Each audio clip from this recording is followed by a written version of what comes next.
Okay. Uh, this might be my only other stream of this game. I hear it's really short.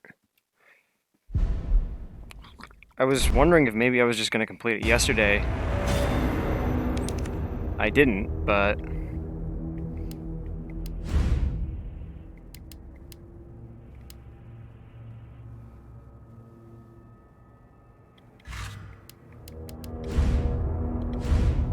we'll just keep going. The jury will come back in once the game is over. Then I will pass judgment.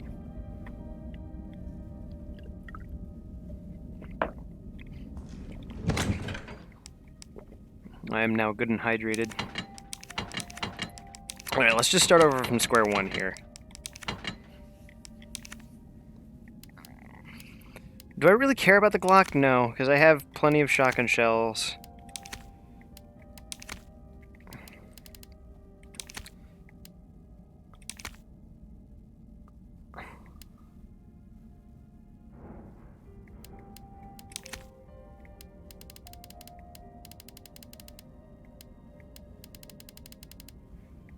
Yeah, and at this point and they got 4 slots, and that should be enough for exploration. But yeah, I shouldn't, like, do I really care about, I was thinking after I finished streaming yesterday, like, should I really care about the Glock at this point? I have enough weapons and ammo to really get me through everything I need.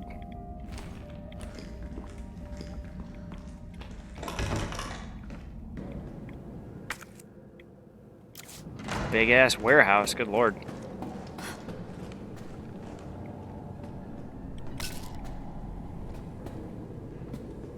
Hey, it's him.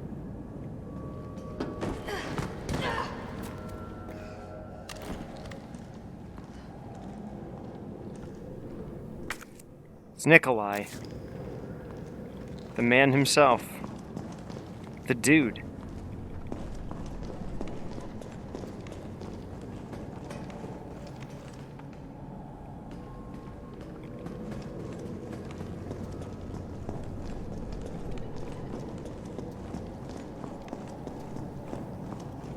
I'm the dude.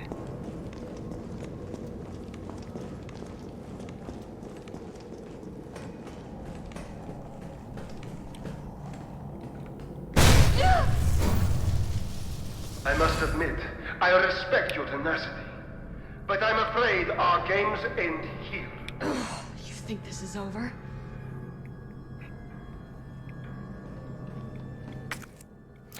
Fuse hunt.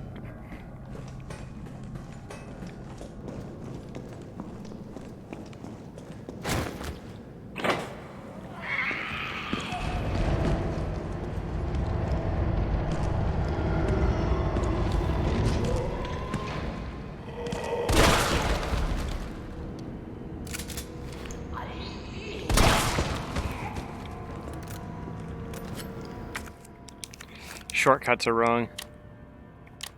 There we go, now they are correct.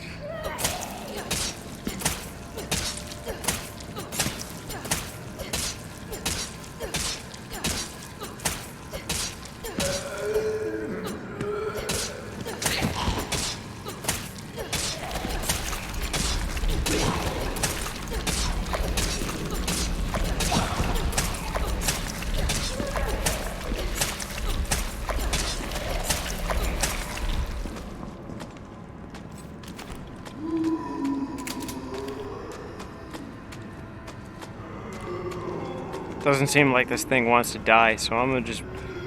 Alright, bro, I'll see ya. Idiot, can't even overcome a simple barricade.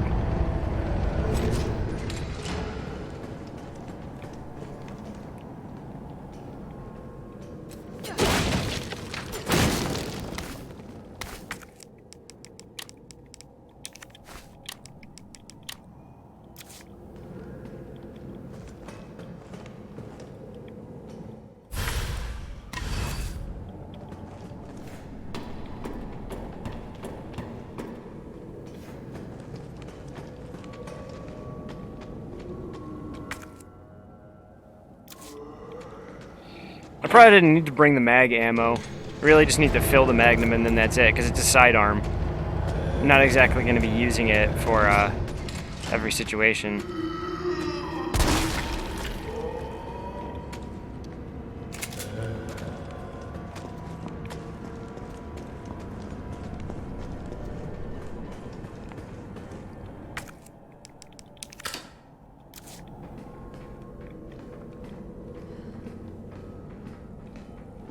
I really wish you weren't there. Can you go somewhere else?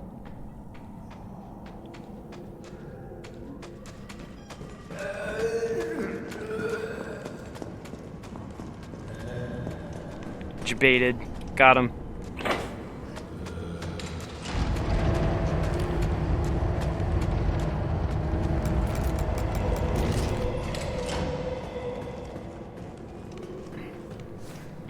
Just dab on him.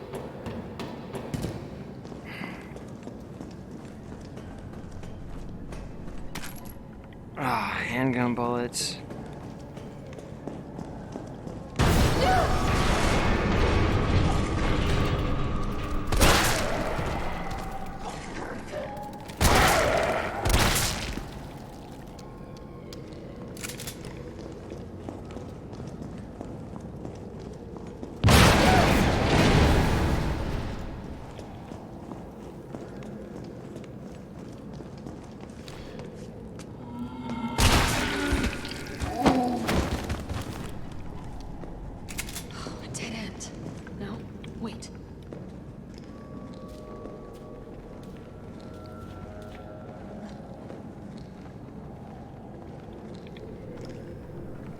I'll come back for this red herb later.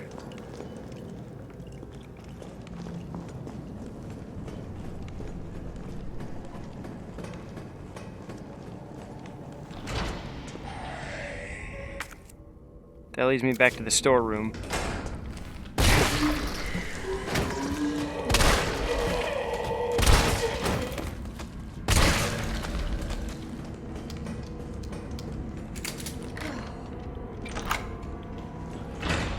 Nice.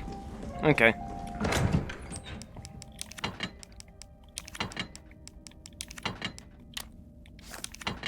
So I guess there's no blue herbs in this game? Weird. But okay.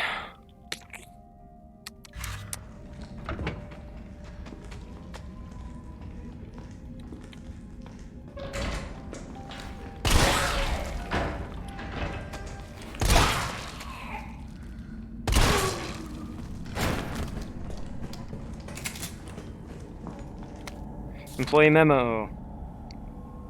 September 12th, admitted to N2, male 45, female 32, discarded male 60, female 89. Admitted to N2, males 55, 19, female 51, discarded female 76, returned female 8, uninfected. Into N2, males 25, 22, 15, female 16, 21, 29, discarded 6 male specimens, 9 female specimens. Disposals trending upwards daily, preemptively dispose of anyone over 30 years of age. Nightly transfer observed by nurse. Admission to underground facility temporarily halted.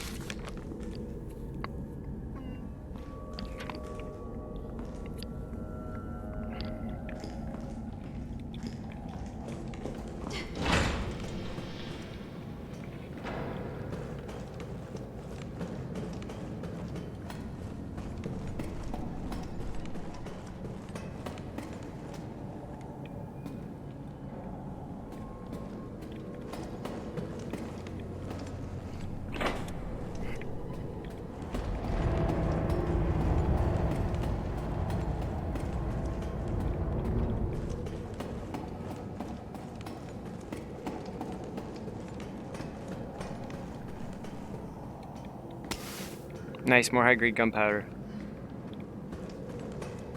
Make some magnum ammo out of that. Magnum dong.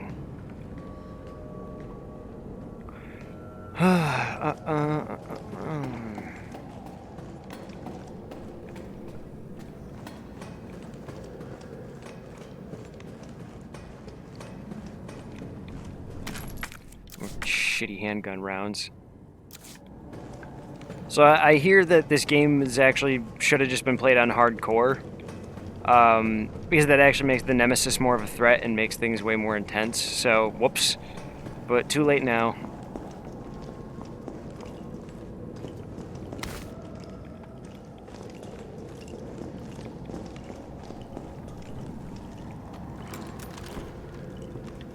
It's been going pretty well. I hear it's short though, so I might be done just tonight. Then again, I did play it a lot. But still, it's, I don't know. The verdict will be in once I'm done. But it is good. Like, I do enjoy what I've played so far. I've got complaints, but, ultimately, I like it.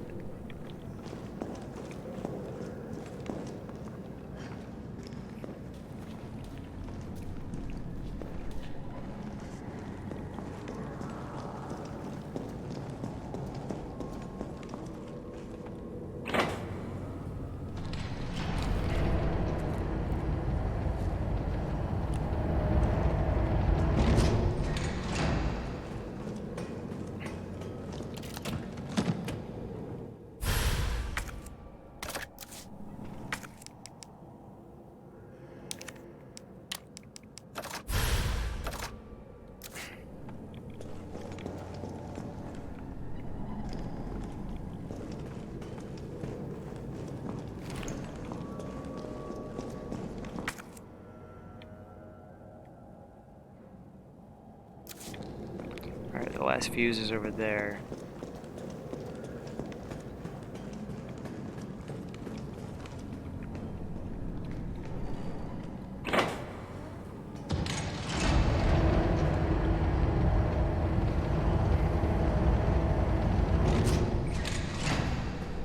Yeah, I mean, it's more Resident Evil 2, but with action and a weird dodge system instead of the defense items and stuff like that.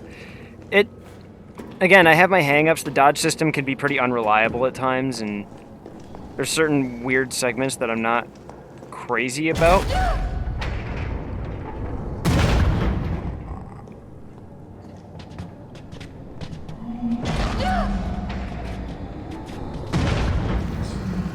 Ah, hello.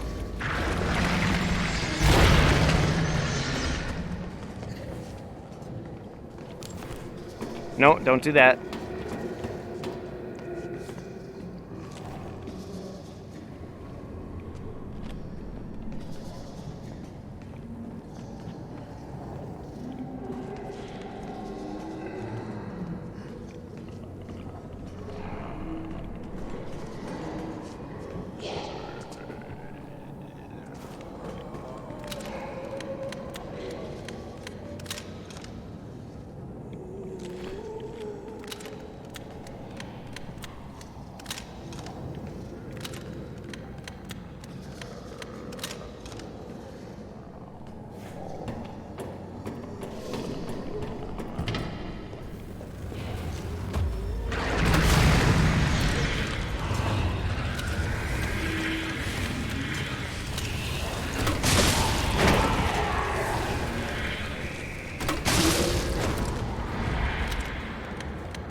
Was that a waste to use that on just one zombie?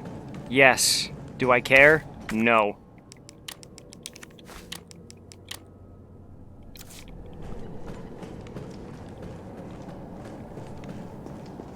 I'm so absolutely loaded with this stuff, I don't know what to do with it. Again, I probably should have just played on hardcore.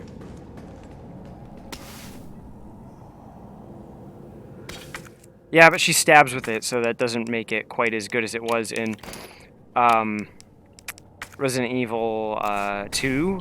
But I think the whole point behind that was so that they don't let people do that weird frame desync bug that was in the Resident Evil 2 that let people do those insanely fast speedrun tricks.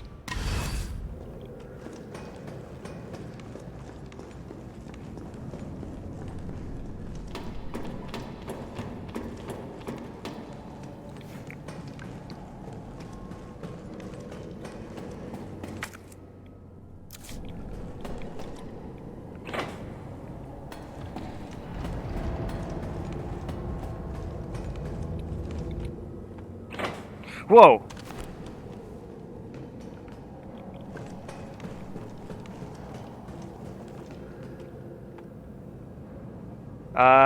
Game-breaking bug.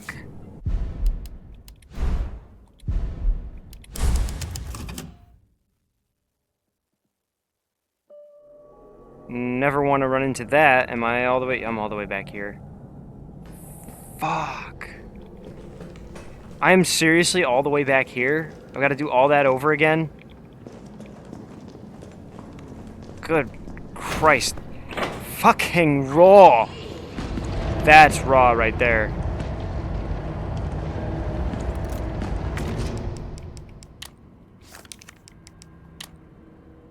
That is some raw gameplay if I've ever experienced it.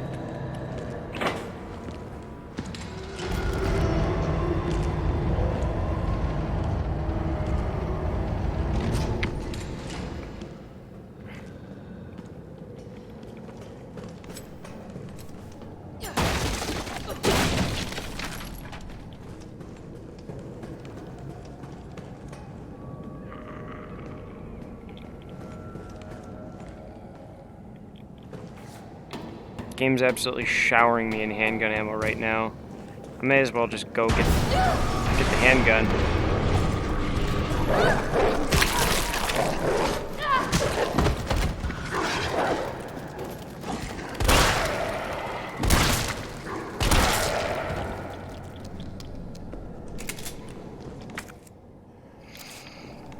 Like I said, I've got my complaints.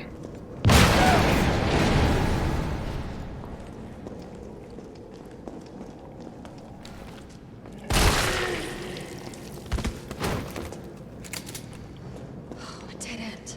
No? Wait.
Alright, we're just gonna save here then, because if the game is intent to break like this, then...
Let's see, can I ride this elevator down without the game absolutely collapsing on me again?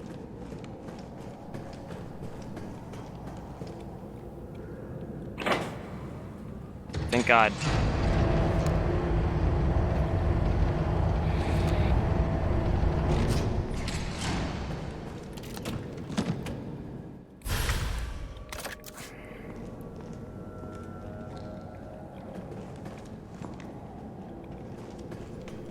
Can we go back up?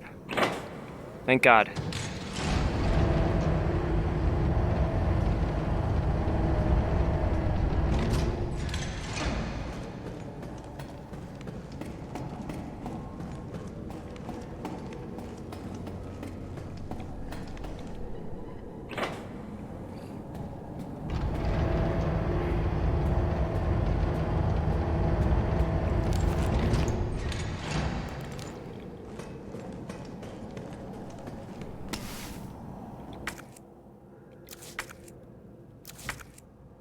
Oh, I forgot my knife.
I'll probably replay this game on hardcore on my own at some point.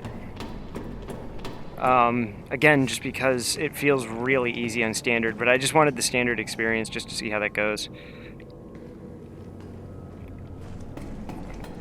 Just to experience it, you know?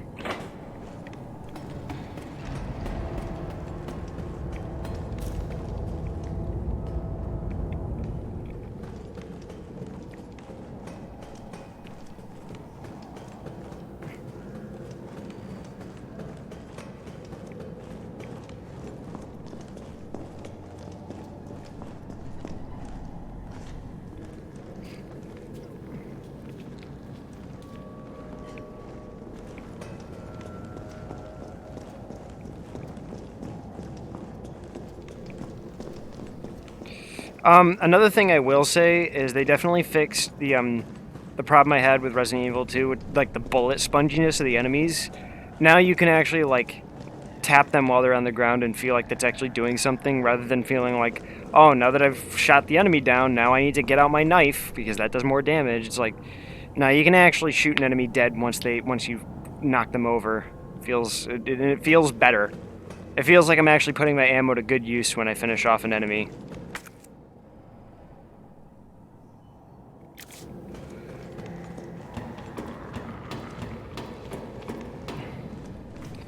Give me one moment.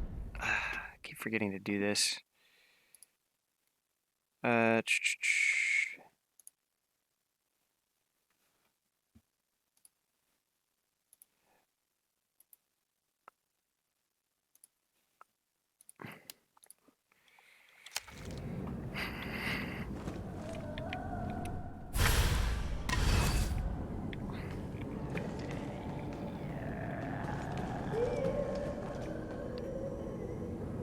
You got these fleshy boys who take a bit more ammo.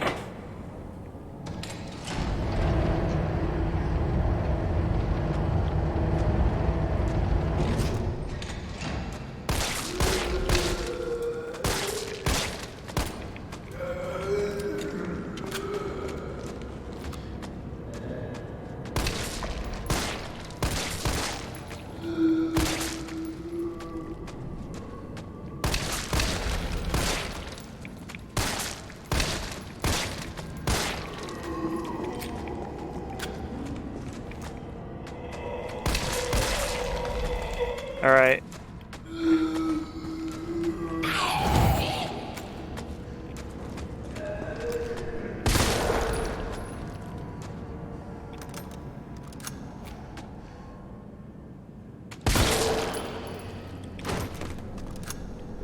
These ones are just bullet sponges, though. These ones... This is your standard Resident Evil 2 zombie in hardcore mode.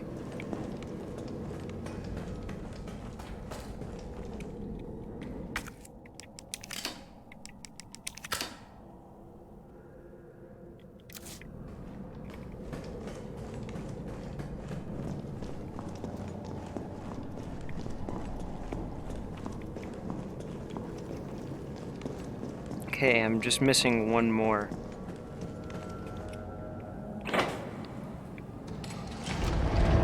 I definitely like the way the Glock 18 feels, though. It's nice.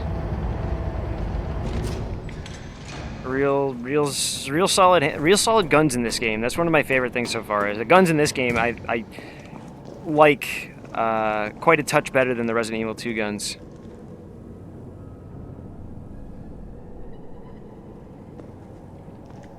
Well, my Magnum just took 2 shots to take down the Palehead, so you're lying, Morgan.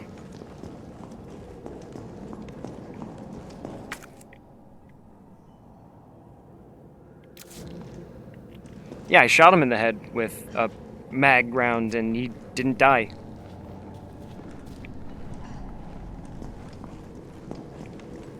You saw it. You were there.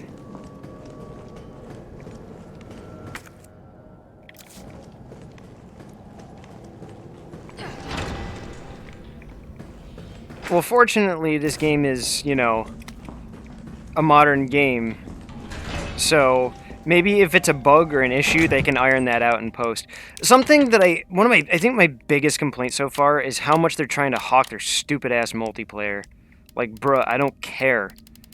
I don't buy these games to play some generic co-op multiplayer.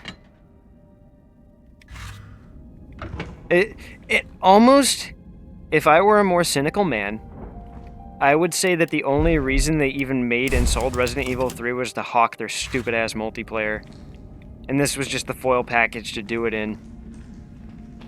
And if that's the case, I would be very upset with Capcom.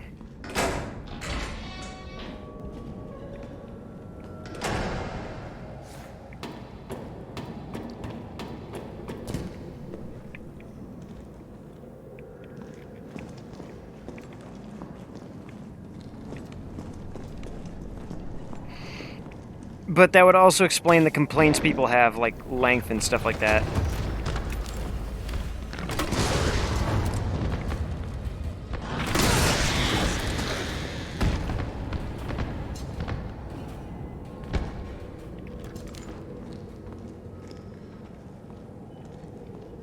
I just don't even bother with the... I just don't even bother with the beta hunters at this point. Alright, here goes. Like, if I run into a beta hunter, his ass is getting clapped. Absolutely clapped. I do not want to deal with them.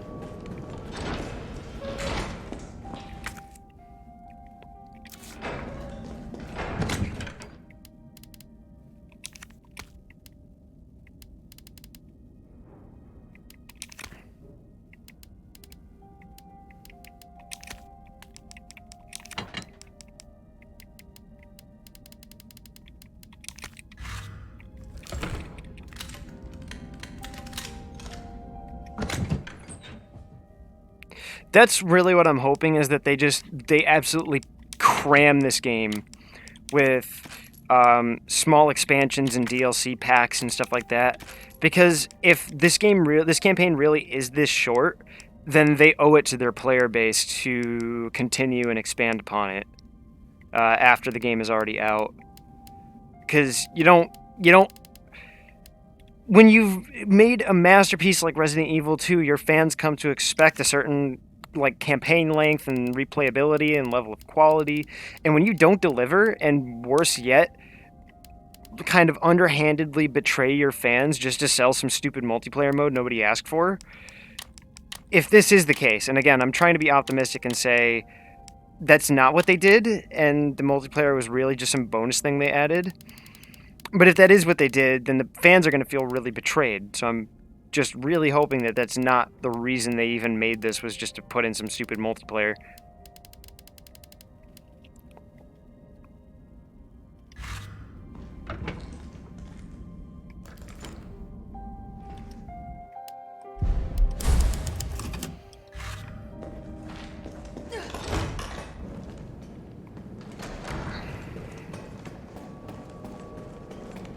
But yeah, at the end of the day, that's my take, is just, I think if the game ends up being super short,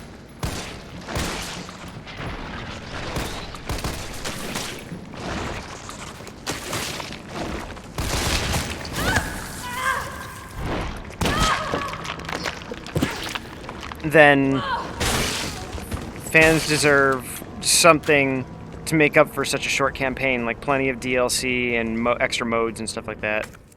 And that's not me just being entitled, that's just kind of, like, if you really get your fans to expect this kind of thing, then that's what you should give them. Or you should at least give them fair warning if this isn't going to be the case. Like, hey, we're changing the formula, be ready for that. Oh, What are you doing in here? there's just another typewriter right here.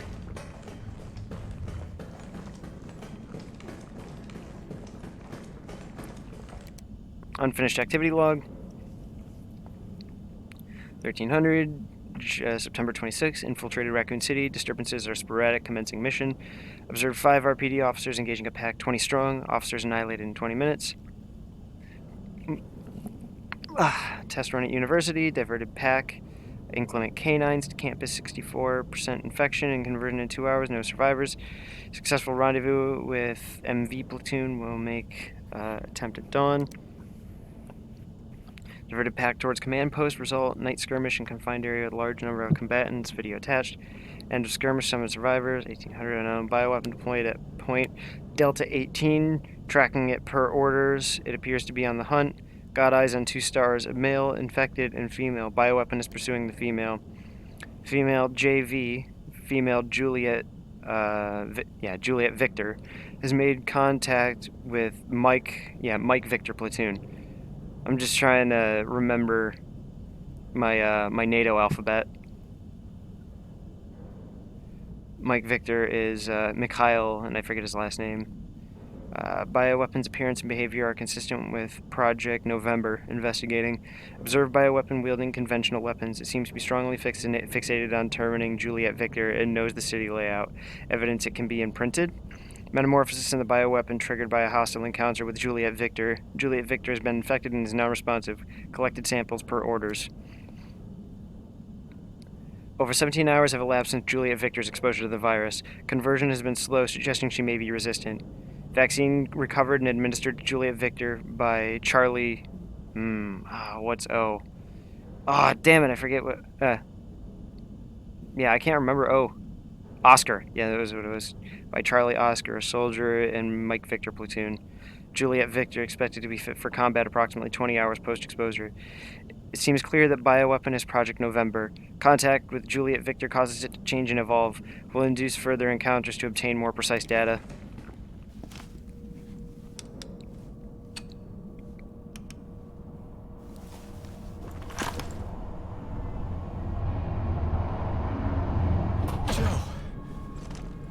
Tyrell. I got through. They're willing to negotiate. They'll call off the strike if, and this is one big-ass if, we can deliver the vaccine to them. Before they launch.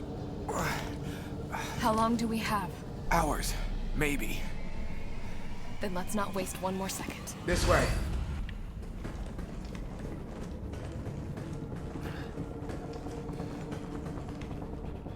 We'll find the vaccine up ahead. I really want Tyrell to survive. I really like him. But this is a Resident Evil game. I know how this stuff goes.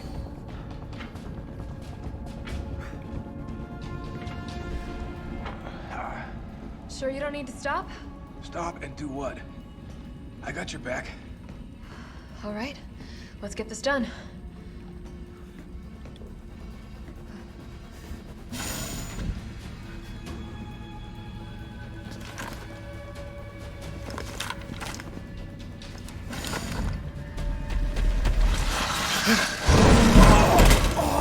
Tyrell!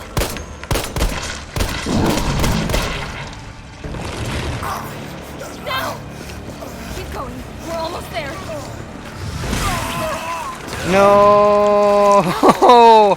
I'm so sad.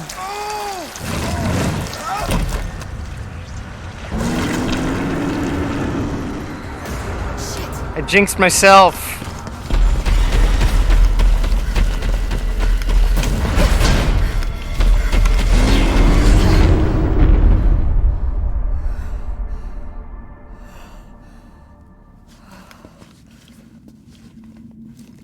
I am so sad.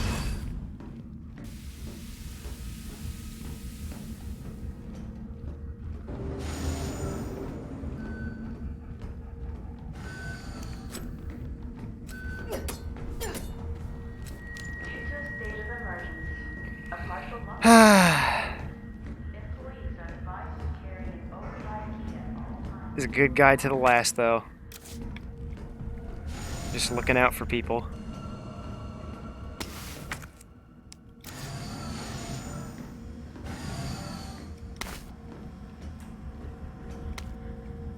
Nest 2. Nest 2? Good lord. How many nests do they have? The objective of the T-Virus Research Facility differs from those of Umbrella's main nest facility. Here we focus on real-world use cases which arise as new bioweapons are created and introduced, such as the need for T-Virus vaccines and new weaponry capable of suppressing bioweapons. Some aspects of our work here can be dangerous, so it is imperative that all employees adhere to workplace regulations without fail. In particular, unauthorized entry by unapproved visitors or the removal of work-related data or materials will be met with severe disciplinary measures. It is a great honor to be part of the finest research organization in the world. Keep this in mind and stick to the rules as we forge new and revolutionary technologies. Nice.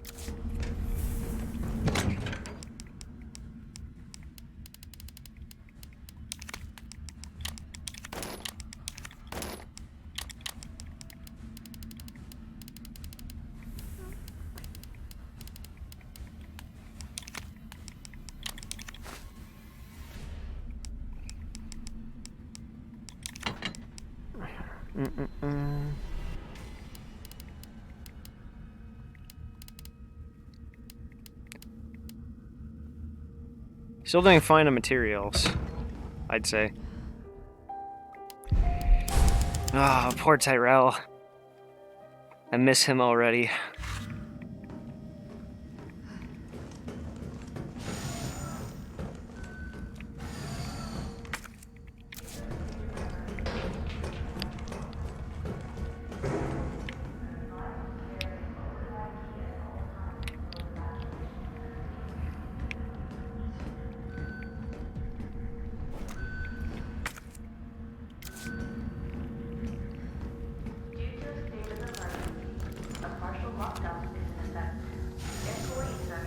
Oh, thank God, just a partial lockdown. I mean, if it was a full lockdown, then, oh, no idea what I'd do.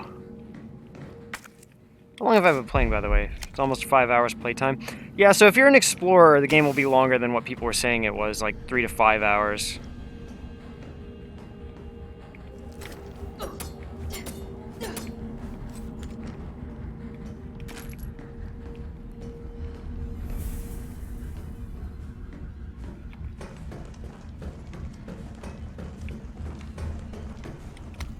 Essay on vaccine synthesis. On the roles of antigens and adjuvants in vaccine synthesis by Dr. Nathaniel Bard, Chief Researcher, Spencer Memorial Hospital. To most efficiently synthesize a vaccine, both an antigen and an adjuvant are required. The antigen produces an immune response, while the adjuvant increases the effects of such responses, leading to increased antibody production. By combining samples of these two ingredients, one can create a potent vaccine base. By processing this vaccine base with our proprietary equipment, a large batch of vaccines can be created with astonishing ease. What's more, my latest antigen and adjuvant sample yields unprecedented rates of antibody production, producing more than 1,000 times the yield of traditional materials. This not only makes it an effective vaccine, but also a potential way of eliminating existing infections.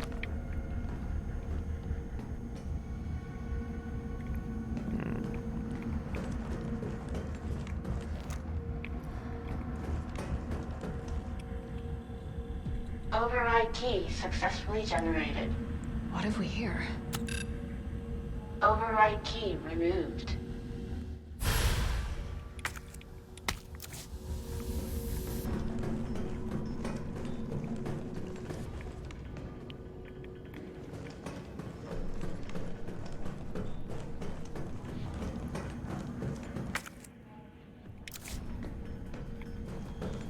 To begin vaccine synthesis, place the materials in the chamber. Synthesis? I have to make it myself? figure this out.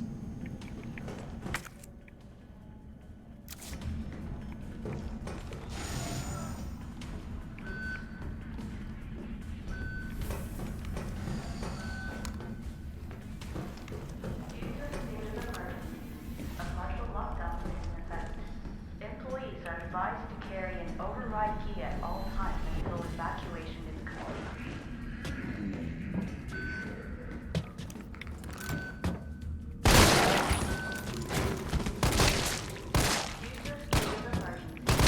Partial lockdown. Employees are advised to carry an override key at all times until evacuation is complete. It's a better burst fire than Leon's burst fire, that's for sure. Isaac Graves' diary. The pay was generous. The benefits were good. Most importantly, they'd promised I'd be contributing to a state-of-the-art medical tech research. For a university teacher stuck working in nowhere America, it was a golden opportunity, like winning the lottery. So I went for it. I made the pitch to my family and we agreed to move here to Raccoon City. Well, hindsight's 20/20 because this lab is a den of monsters who conduct cruel and barbaric experiments for the sole purpose of taking human life in the most sickening way possible. It's messed up. The world needs to know. But every time I work up enough courage to blow the whistle, I think of Penny and Casey and immediately chicken out. Umbrella owns this town. There was this guy they caught trying to smuggle out company secrets. They essentially fed him to one of the betas. Fed him. I saw the whole thing. I got my wife and daughter into this. I just need to do my job, do as I'm told, for their sake. But let this be a testament that I do have a conscience and that I've learned my lesson. Tragic. Due to a state of emergency, a partial lockdown is in effect. Employees are advised to carry an override These poor fuckers. until evacuation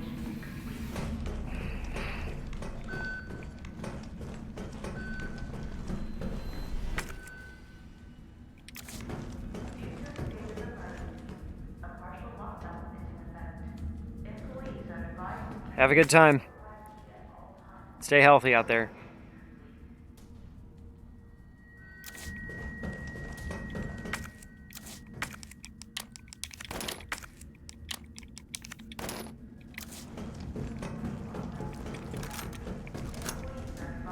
carry an override key at all times until evacuation is complete.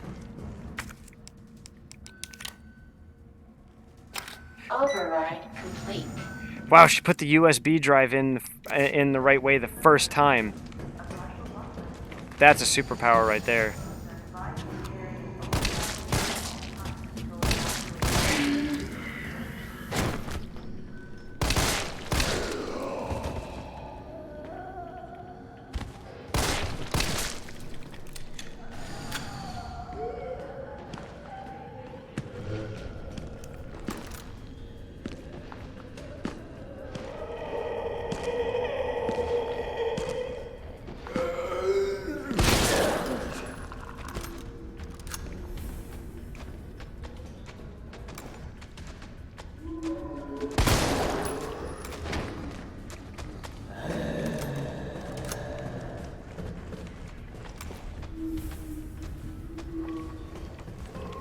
And this is why I'm holding on to all the high grade.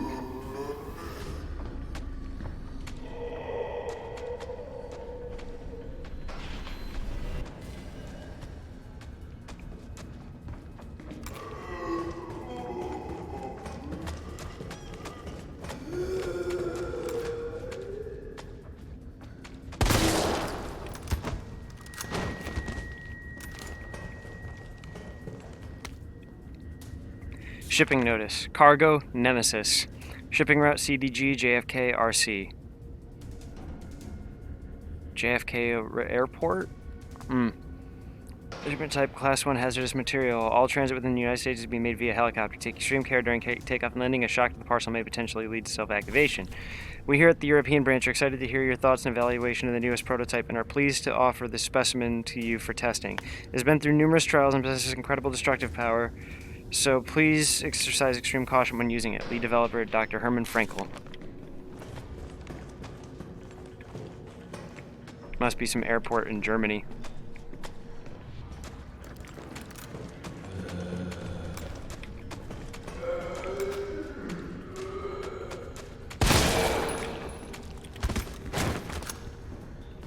Check out that flick, though.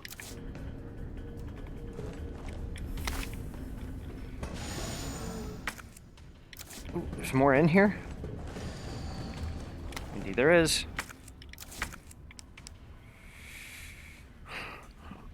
Still doing pretty alright for space. Still doing okay for space.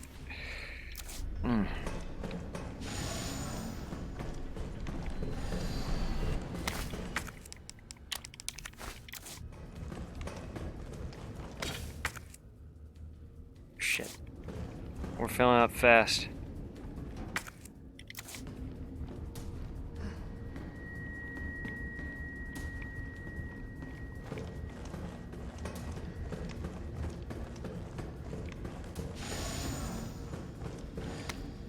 Scientist dying message. It happened, our worst case scenario. The T-virus somehow leaked. Under orders from Dr. Bard, I'm to manufacture mass quantities of the vaccine. I've prepared a culture of the T-virus antigen. Now I just need to combine it with an adjuvant to enhance its effects, and I should be able to produce enough vaccine to save all the surviving citizens. The adjuvant samples are stored in the incubation lab. Test subjects are already wandering the halls, but I'd better find a way to get some samples while the culture is maturing. If I don't make it back, please complete the synthesis process. Try to find a way to stop this outbreak. It's the least we can do after seeing these setting these horrifying events in motion.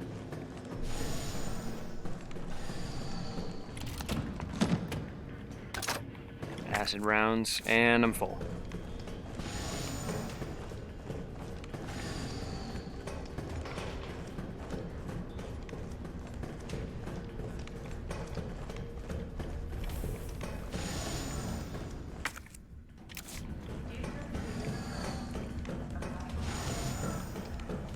Okay.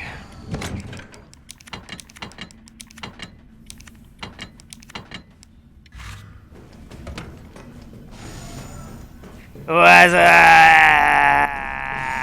Hey, how you doing? Sorry, I might have seen your message a little late.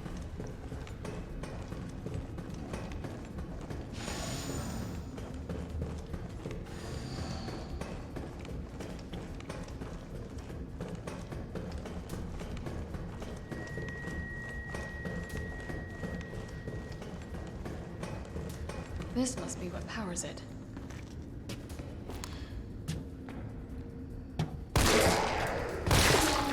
Ooh. Nice, good stuff. Good stuff, good stuff.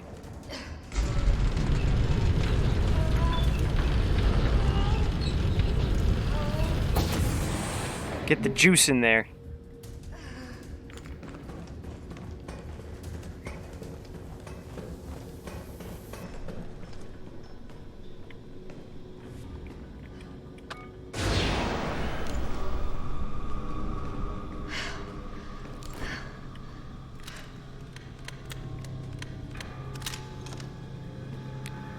Well,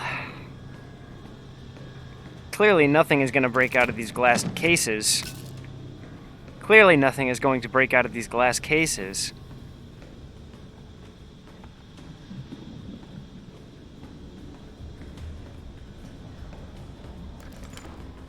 See? What did I tell you? Nothing happened.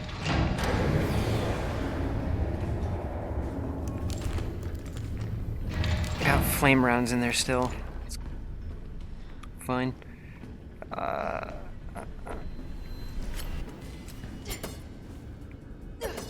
Okay, you're dead. Like, dead. Not a zombie. Out of the way! Okay. This should be interesting.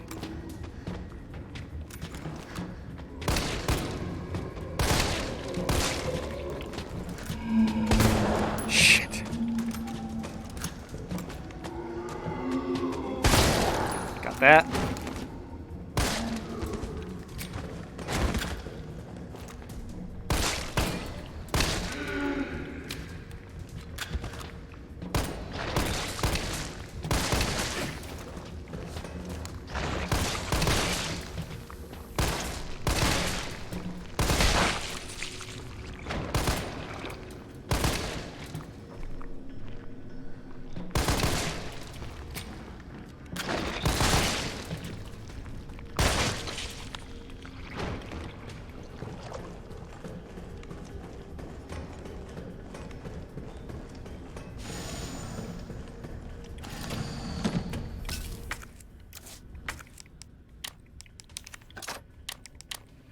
Guess we rolling with some acid rounds now.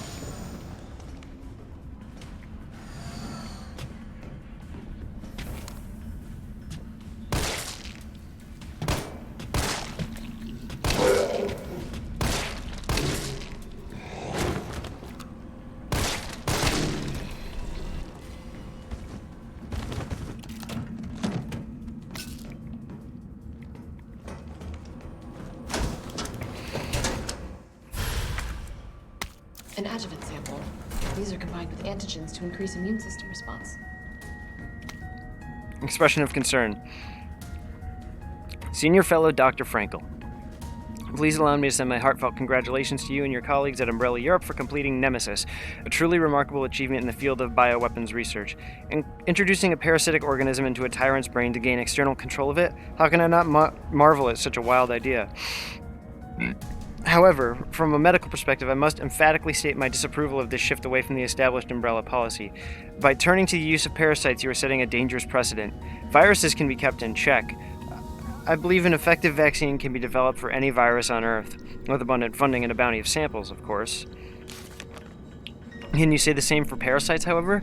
Doctors have tried in vain to develop a vaccine for malaria. Parasites like Plasmodium are far more genetically complex than the T virus, and to think they will submit to control is utter folly. Perhaps in your country, consumers are willing to buy automobiles with no brakes, but here in America, they know better. Then again, I recall you have a degree in economics, and no doubt you've already devised a brilliant marketing strategy to win over the naysayers. I look forward to your talk at the forum in Berlin next month.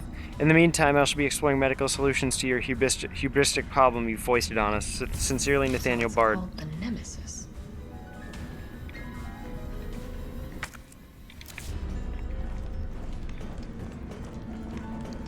Anything else in here? Gunpowder. So, did anybody leave anything good in the fridge?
Okay, flame rounds, not effective. Acid, yes effective. Explosives, most effective. Got it. Well, sort of effective. Acid stuns them, explosives just straight up destroy them.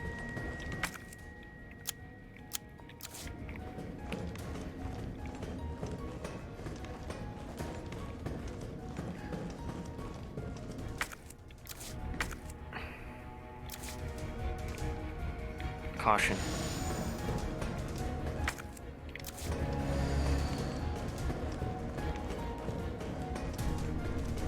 Yo, where Carlos at, though?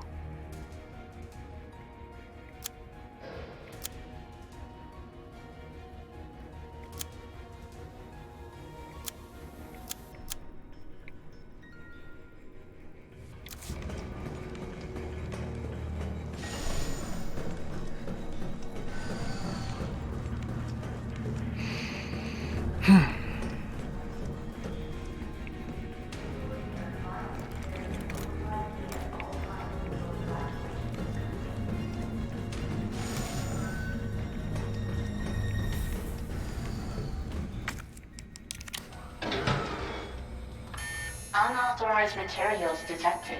Either I've got this wrong or I'm missing.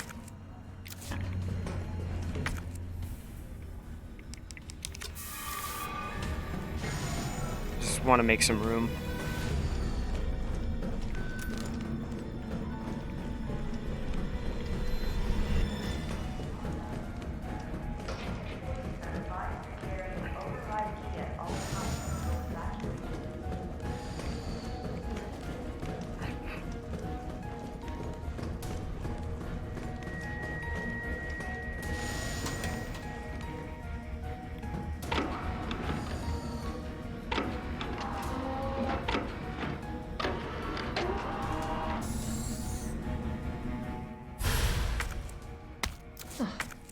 antigen sample.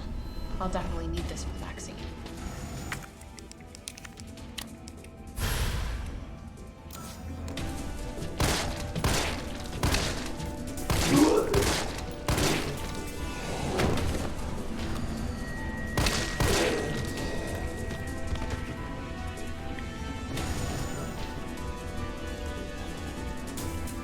Nice. Double nice.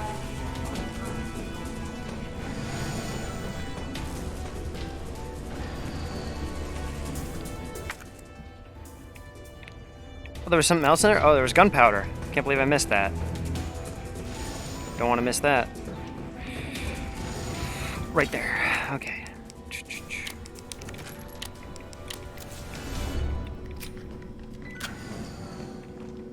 Oops.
Synthesizing vaccine. Yes. Synthesis complete. Please remove the vaccine canister.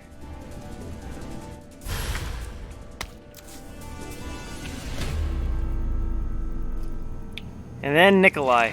Nope. Nemesis.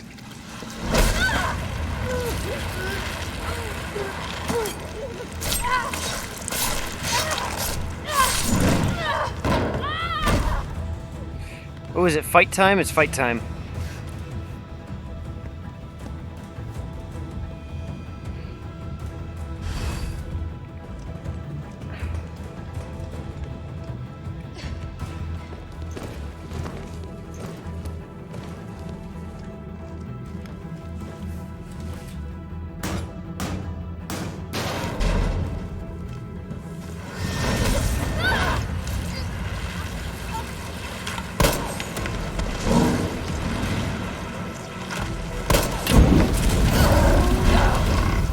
I like that look of calm determination, even as she gets strangled, though.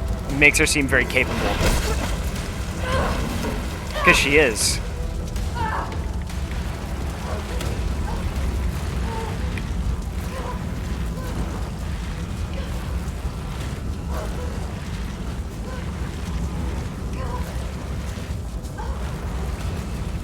You finished the game already?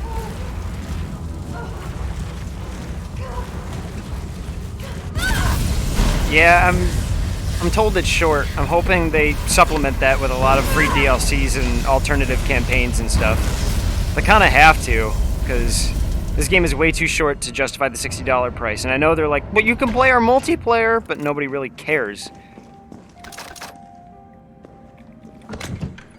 Like, who really cares about their multiplayer?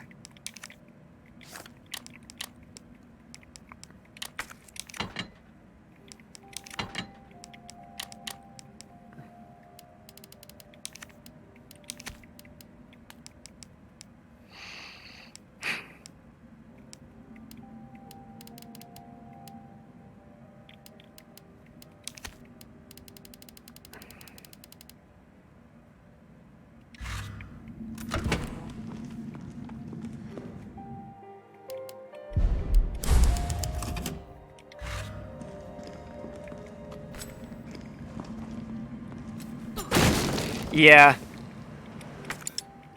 Yeah, I'm planning to replay this on hardcore. It's too easy.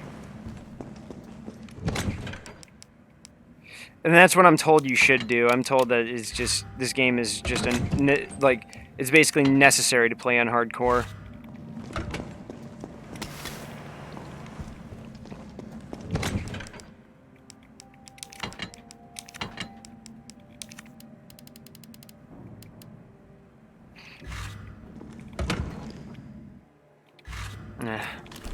Yeah, I'll just drop another save. But yeah, so my thoughts are, if the game really is this short, like if I'm already next to the end, basically. I'm sorry, I actually like New Jill better. I like both of the new aesthetics better. First of all, because I think this is definitely a sports bra and jeans is definitely something you'd catch a seasoned war veteran in a lot more than whatever she was wearing earlier. And also, I like, and also I just like new Carlos's like scruffiness. I like the scruffy look on him. It's good.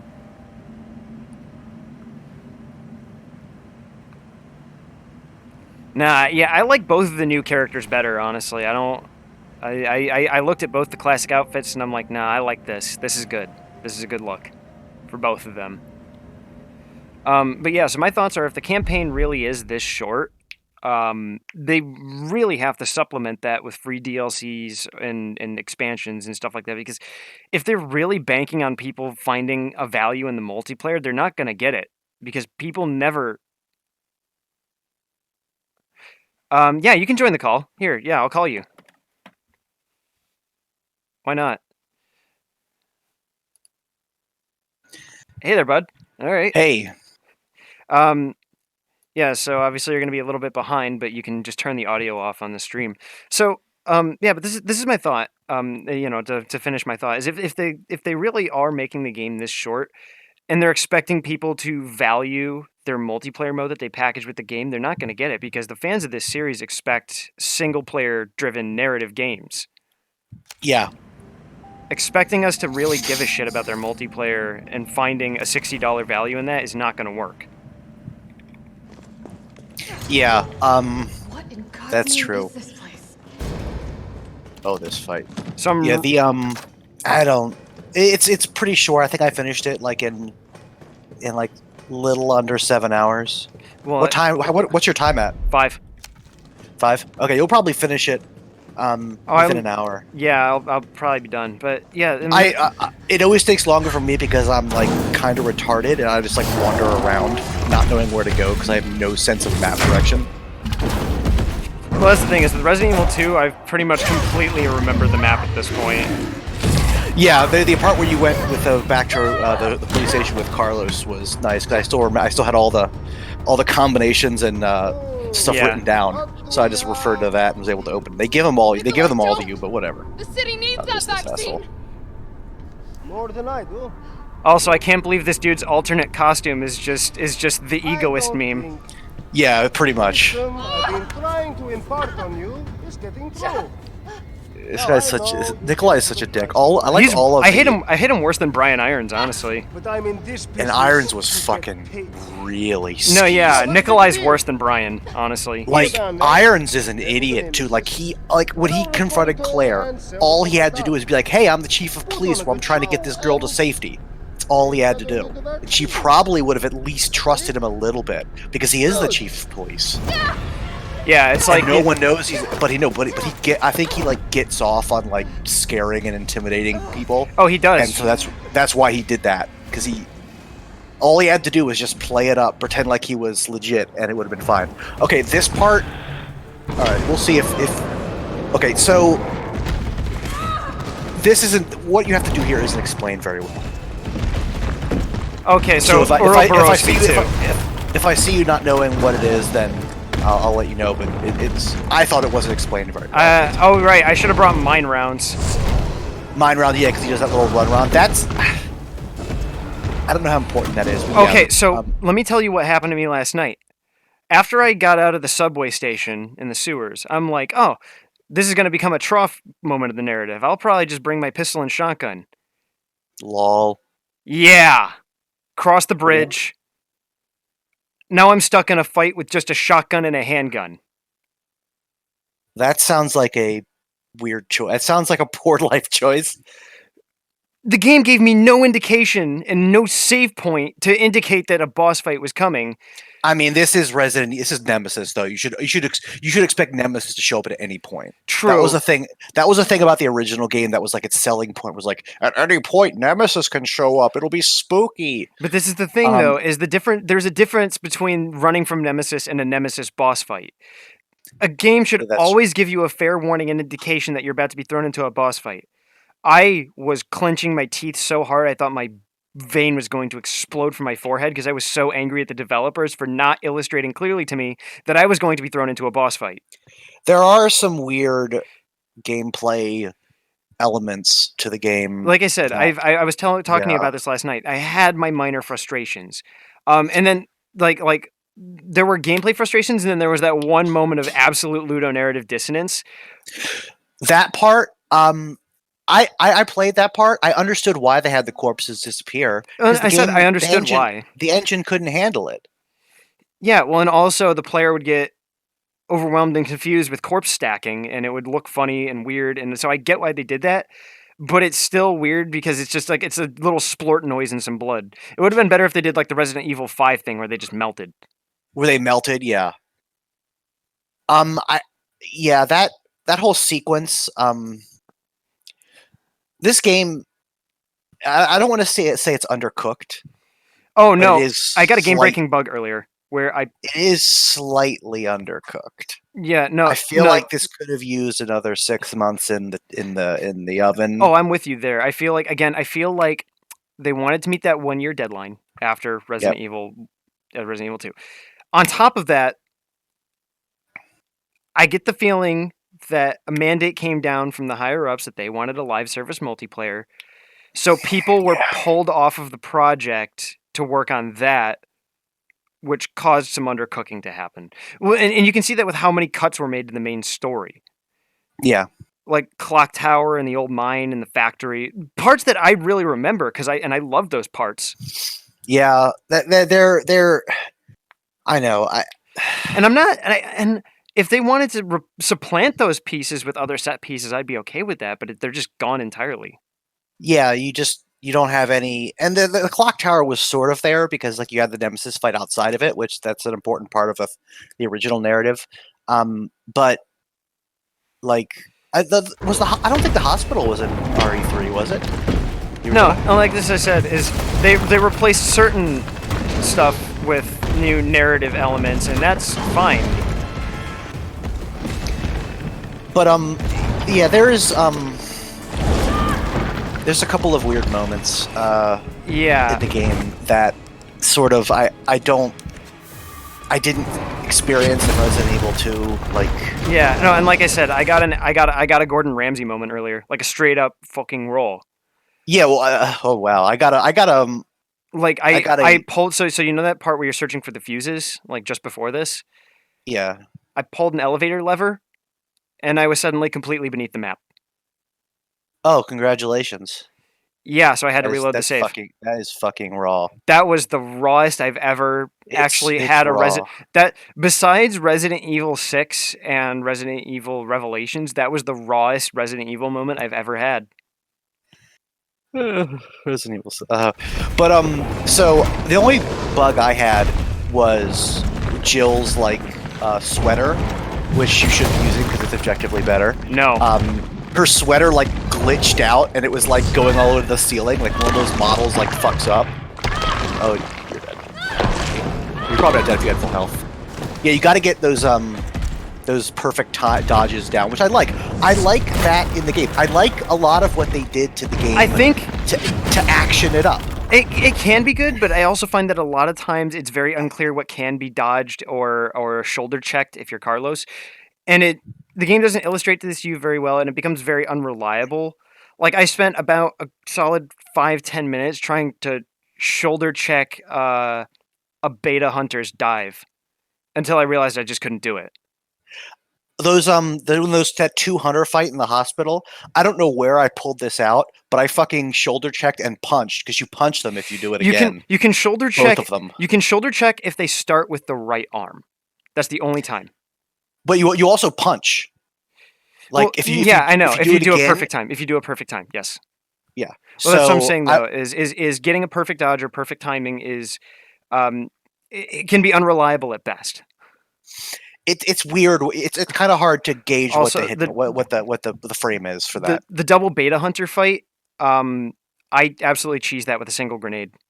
I rolled it down the back of the first one and it landed between them. Oh yeah, fuck that. Yeah, you could. Yeah, I mean, I like those guys can be, or acid grenades are really effective against them because it kills their armor. Weird balance issues. All right, there are some weird balance. Something issues. to do with these vents? Okay, so it's not explained, but once he jumps up and runs around like a doofus, he'll either hide behind or go on one of those towers, and Carlos will be like, he'll tell you the number, and you're like, that's great, Carlos. What the fuck do I do? But you have to shoot the two glowing red things. Okay, thanks. With a shotgun won't do it. I tried with a shotgun initially, it didn't work, so I just figured that wasn't what I did. But you've got to take the I use the pistol to do this. Well, there's some unfortunate news. All I've got is the Magnum. Well, you're going to be using Magnum rounds because it does a fuckload of. Because that's.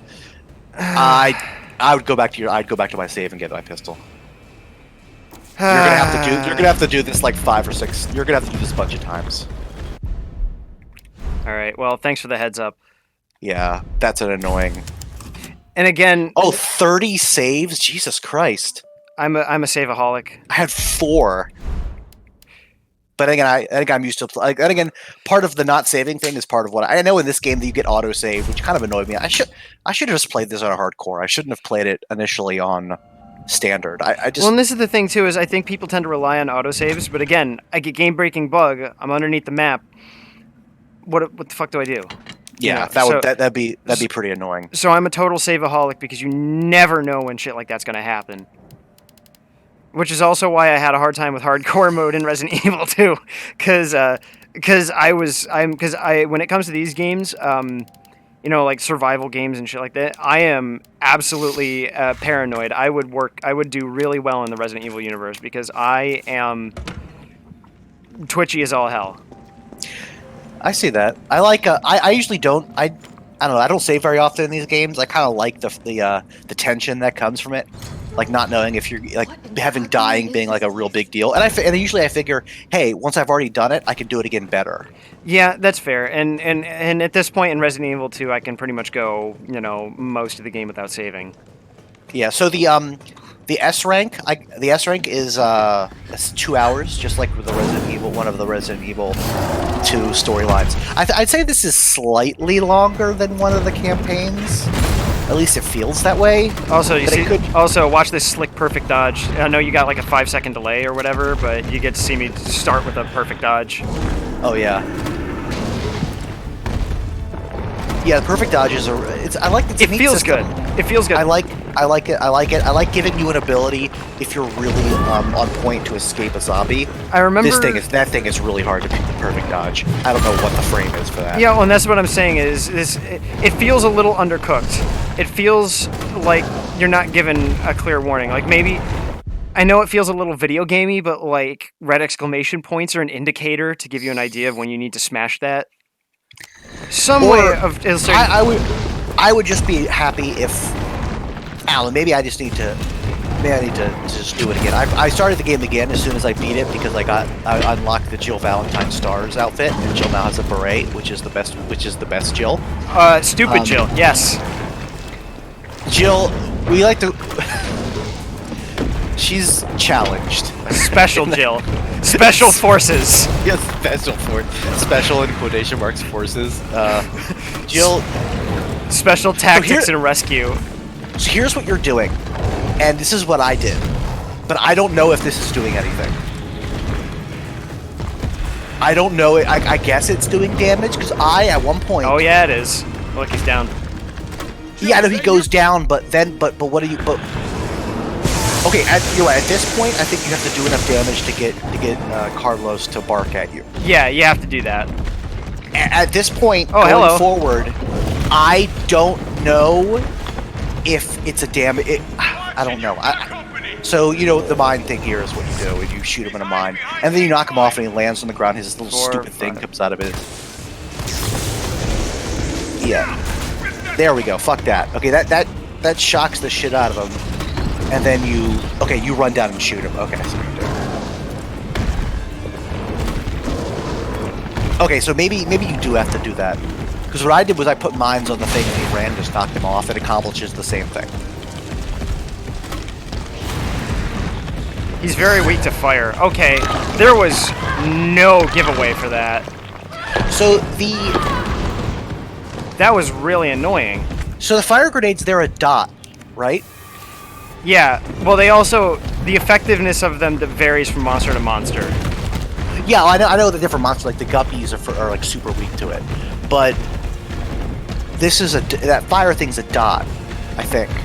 It is. I would imagine it is. It legit on fire. Yeah, it legit is. How much of it is? How important is the dot? Like, is it half the damage over the overall damage? Is it 10% the overall damage? Is it 100% the overall damage? Like, is it double it? I don't know. So I don't know whether when I'm using the grenades, nice dodge, to shoot the fucker and then wait for him to extinguish himself. The shotgun is kind of the shotgun in this game is not very good. The shotgun in this game is situational and useful. It is although I noticed if you look at the description of the shotgun shells, they say they're 18.5 millimeter pellets, which isn't a pellet size. Oh, you checked? Yeah. Oh, he's got that little scab sticking out of him. Yeah, it's his dick. Oh, I looked at him, he's beating the shit out of the zombie. Yeah, it's pretty funny. I looked at the nice done. I looked at the shotgun shells to know, like, okay, what is she using? Is this like a buckshot? Is she using? It's a Benelli M3. It's a Benelli M3. I'd assume it's. You can load those with birdshot. But the thing is, they say it's 18.5 millimeter pellets. That's not the pellet size. That's the size of the shell. Like I don't think they know what a shotgun shell is, because they say it's 18.5 millimeter pellets, which doesn't tell you anything, because that's not the pellet size. Well, I'd assume it's I would assume it's a buckshot. Oh, fuck off. Yeah, that's another thing is those double hits. Like this guy can do a fuckload of damage and sneak up on you. That's the thing is in Resident Evil 2, those double hits weren't a problem because Nemesis gave you, or not Nemesis, Mr. Thick gave you time to breathe after he punched you once. Well, you were supposed to mainly run from Mr. Thick. I don't know if there was ever a. Yeah, you were mainly supposed to run from him, but if he hit you, he wouldn't then suddenly double hit you. Yeah, he wouldn't. Although he could, I think he had a one-hit kill if he grabbed you. For his final boss, yes. Oh no, and for normal, yeah. If he grabbed you and you didn't have a defensive item. That's the thing, though. Is I kind of wish they just kept defensive items. The rolling is neat, but ultimately unnecessary. It is. I did like defensive items. I don't know how they would have balanced that with giving you an infinite knife. Although they didn't have to. Knife. That's the thing is we didn't need an infinite knife. I like the infinite knife. Yeah, but you could have saved that for destroying all the bobbleheads again. God damn it.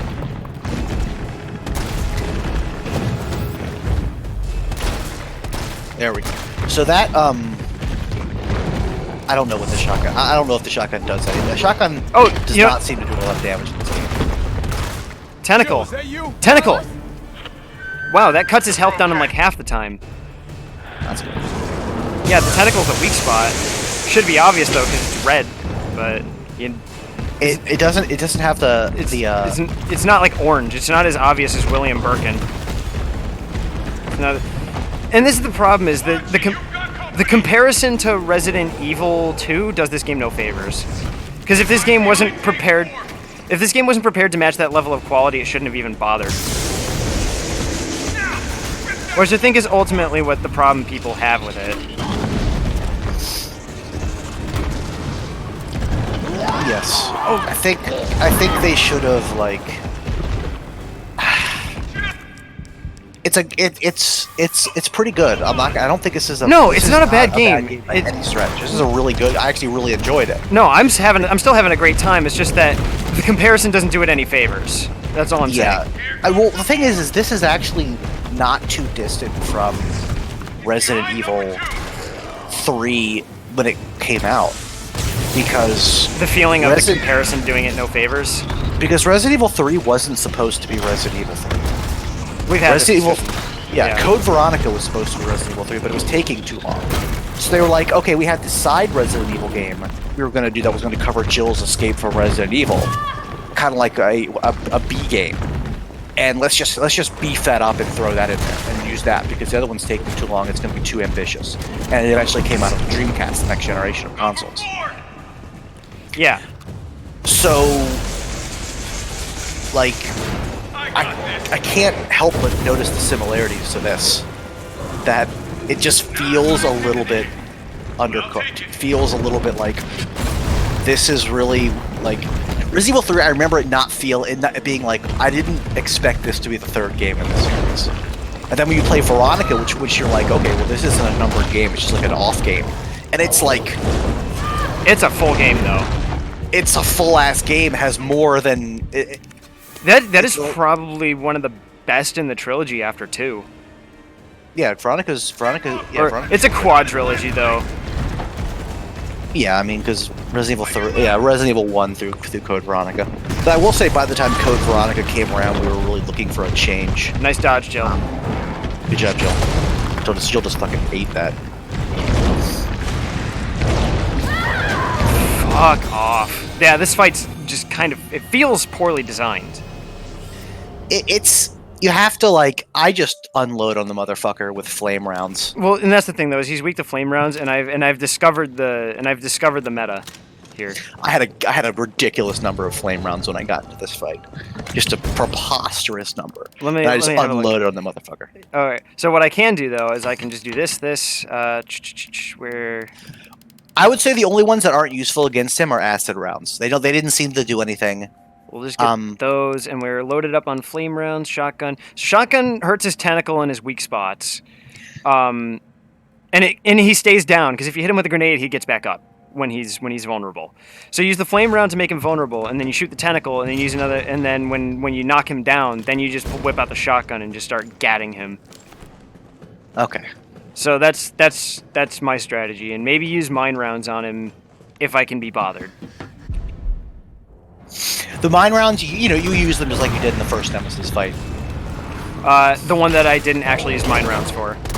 Oh, actually, I thought I did. It just knocked it down, let you get shots at his. You son of a bitch! And his weird dick belly. Did you? What was I gonna ask? I forget what I was gonna ask. But this is this fight. I feel like the most important thing I brought to this fight was healing items. You kind of just have to outlast the fucker. You kind of just have to realize that there are some attacks that are going to hit you. Also, you use your magnum on them. Use the magnum. There's nothing left for you to save. Save. Oh no, not really. Yeah, this is the. You should be using your magnum rounds. Well, too late. Yeah. Oh well. I can't, because it's really after this. Rip the fucker apart.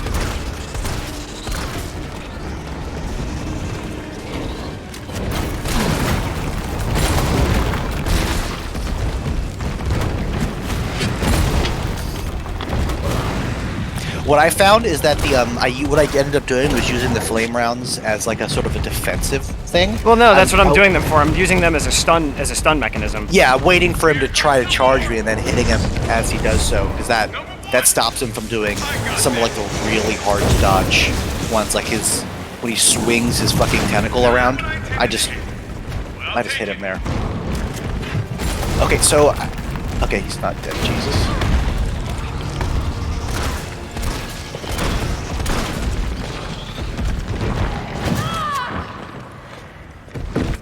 So what do you think of Nemesis being a weird crawling animal monster? I like it.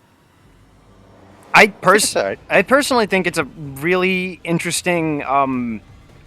It's different from how he was.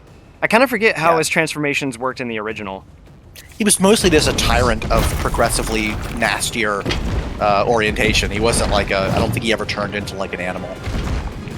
He was just like a tyrant, except then he was a bigger tyrant. Then he was a tyrant with more fucked up things on him. The usual sort of Resident Evil progression. Yeah, I kind of got that down to a science, though. That's probably the fastest somebody could do it. Use it to climb up. Okay, yeah, he's flame round to stun, shoot the tentacle to injure, and then when his tentacle starts wagging, when you hit his weak spots, that's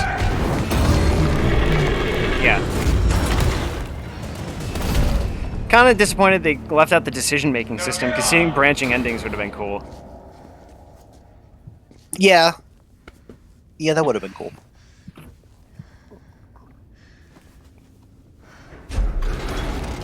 I love that part though where he was towards the beginning where he was like, "Nice work, partner," and she's like, "I'm not your partner," and like all I said was, "'Cause my only partner is Chris Redfield." I like somewhere like Chris like looked up when she said that. Jill, you always need a partner. Yeah, he's like, "My ears are burning. Somebody said partner." Did you like in Resident Evil 2 the note from Chris? Yeah, well, because it was Why? Where did you go? he was all dropping like hints and shit. Yeah, and or Claire was like, "This doesn't sound like Chris." Yeah. All right. Well, I saved my magnum rounds anyways. Alright, what should I be bringing now? Because at this point, I don't know what this game is throwing at me. Just bring your pistol. Your pistol's really what you need at this point. Alright, shotgun, I used pretty much everything I had for it, which is fine. I'll just bring the Desert Eagle. And again, if they feel any loyalty towards their fans, at this point, they don't. Yeah, they don't. They cashed in Resident Evil 2, and they're happy with that. I mean, it's not... I can't, like... I know what they're doing, and there's in gaming, that's sometimes something people do, which is they will spend a ton of money on an engine, on a system, on a game style, on an art asset type, and then they'll make a game, and then everyone will buy it for $60, and then they'll be like, well, shit, why don't we just make another game on the cheap? Because we already have all of the stuff ready. And you know what? I'm fine with that. I just wanted more Resident Evil... Oh, I didn't see this. Yeah, more Resident Evil 2. Let me read this, and then we can continue. Redacted. Project type, ferromagnetic infantry use, next generation railgun. Development code name, Finger. Not the name I would have chosen, but okay. Oh, it's just it's an acronym. Chief Development, Nest 2, Lead Researcher, Cornell Garner, Assistant Development, United States Army, Ammo caliber 60mm, muzzle velocity 6,000 meters per second. Project objective, suppression of new bioweapons in case of outbreak. See, this is what they should have been bringing. Once the BSAA was formed, this is just what they should have had. Yeah, things like this, or like bullets with like neurotoxins and stuff that... Explosive rounds that blast apart biomass. Yeah, or that just like even effective ways to deliver neurotoxins that could destroy the system. Yeah, that the cells. They shouldn't be walking around with 9mm pistols. Acid sprayers. It makes sense in this scenario for them to be having these sorts of weapons because they're not prepared. This is 1998. Yeah, like 10 years later, the BSEA should be loaded up with like rapid fire shotguns, fucking weapons that just do horrific things to flesh that you don't need to do in today's military, but that you would need to do if you were fighting BOWs. Like AA-12 shotguns should just be standard for their soldiers.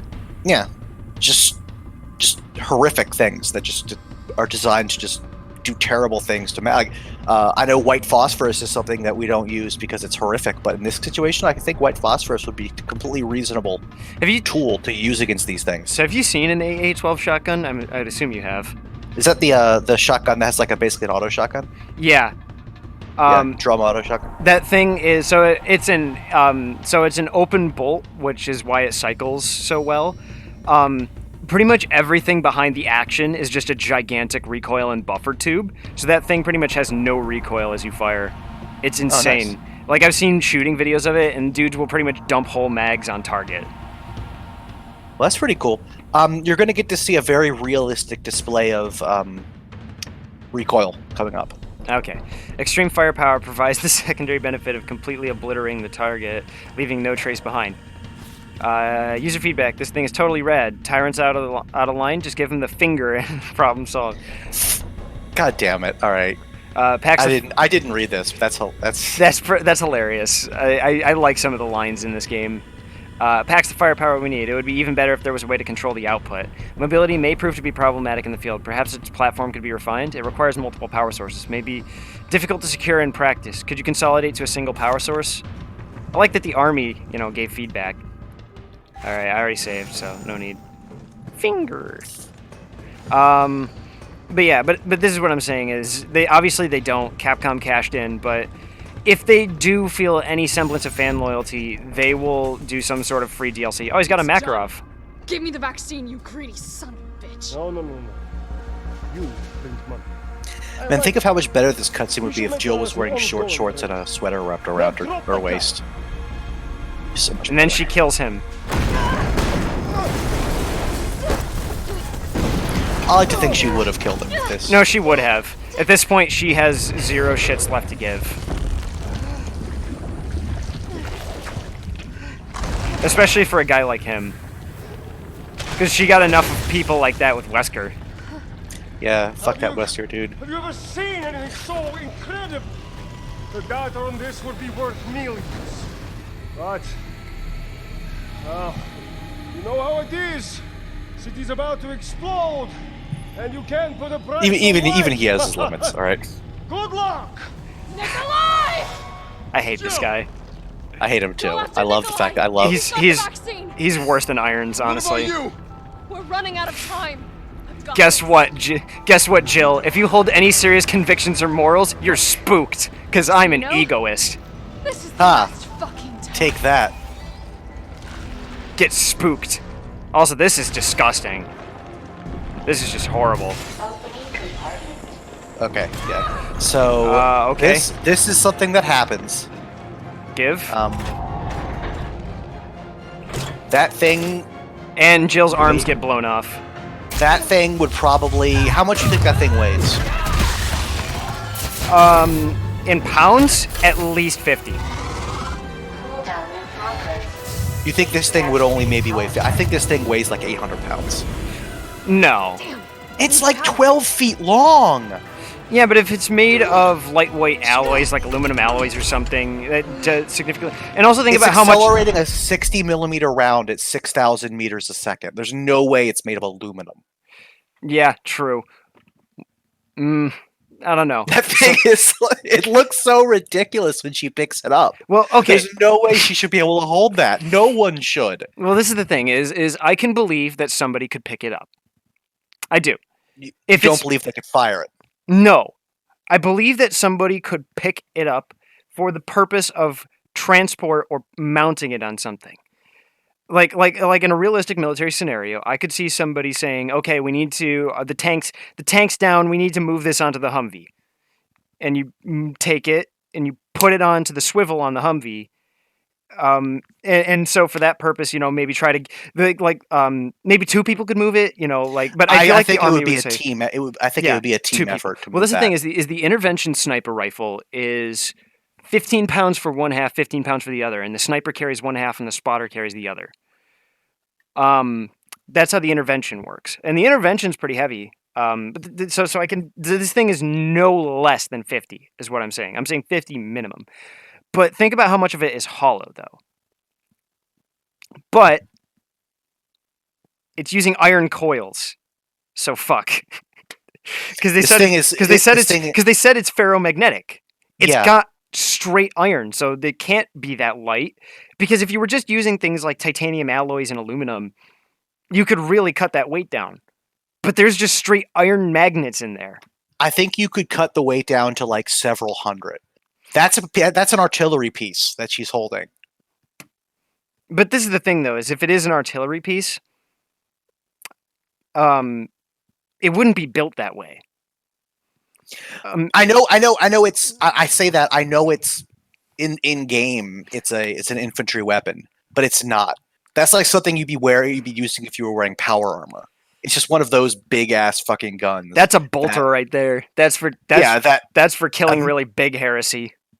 That's like, I mean, just look at the size. Jill's. I'm not sure how super tall she is. She's significantly longer. Well, it's kind of presented in the game, and this is what I liked, is that she uses her smaller frame to her advantage. She's got to be like she's got to be like 5'6". She's like I think she's like 5'6". She's very womanly in stature. And that's not presented as a bad thing in this game, which I really like. No, it's nice to have a game made in Japan where the female character is a full-grown female woman. Yeah, who has a womanly stature and body type that isn't portrayed as weak or frail. Who appears human.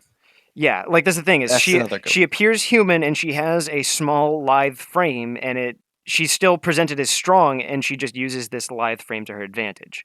Yeah. But I don't think even like Carlos is significantly larger than her, both taller and both in terms of height and width. Yeah, Carlos is like 6'1", and he's huge. I don't think he could use this weapon without looking ridiculous. Because she looks ridiculous holding that gun. No, it's too big. Carlos, and that's the thing though, is Carlos could not do this. And he'd look ridiculous holding that gun. And that's the thing, is even the army report said, this shit's kind of stupid and unwieldy. Can you maybe make it smaller and give us a smaller power source? Well, you'll see the thing about the power source if you go back, because after you shoot it, it disengages the power sources.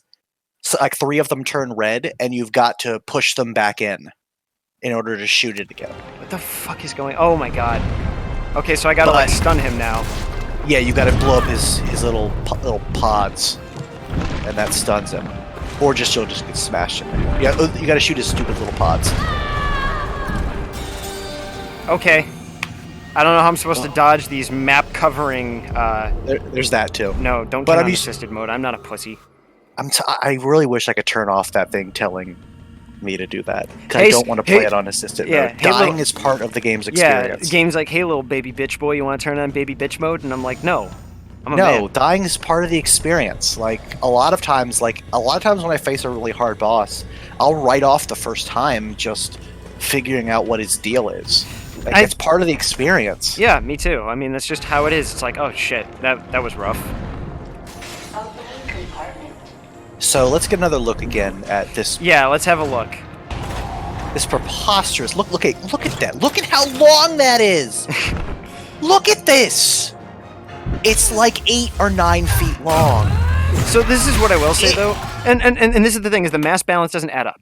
Is if it was a heavy weapon, if it was 200 pounds, like let's be generous and say it's 200, so barely liftable by another human being. Yeah.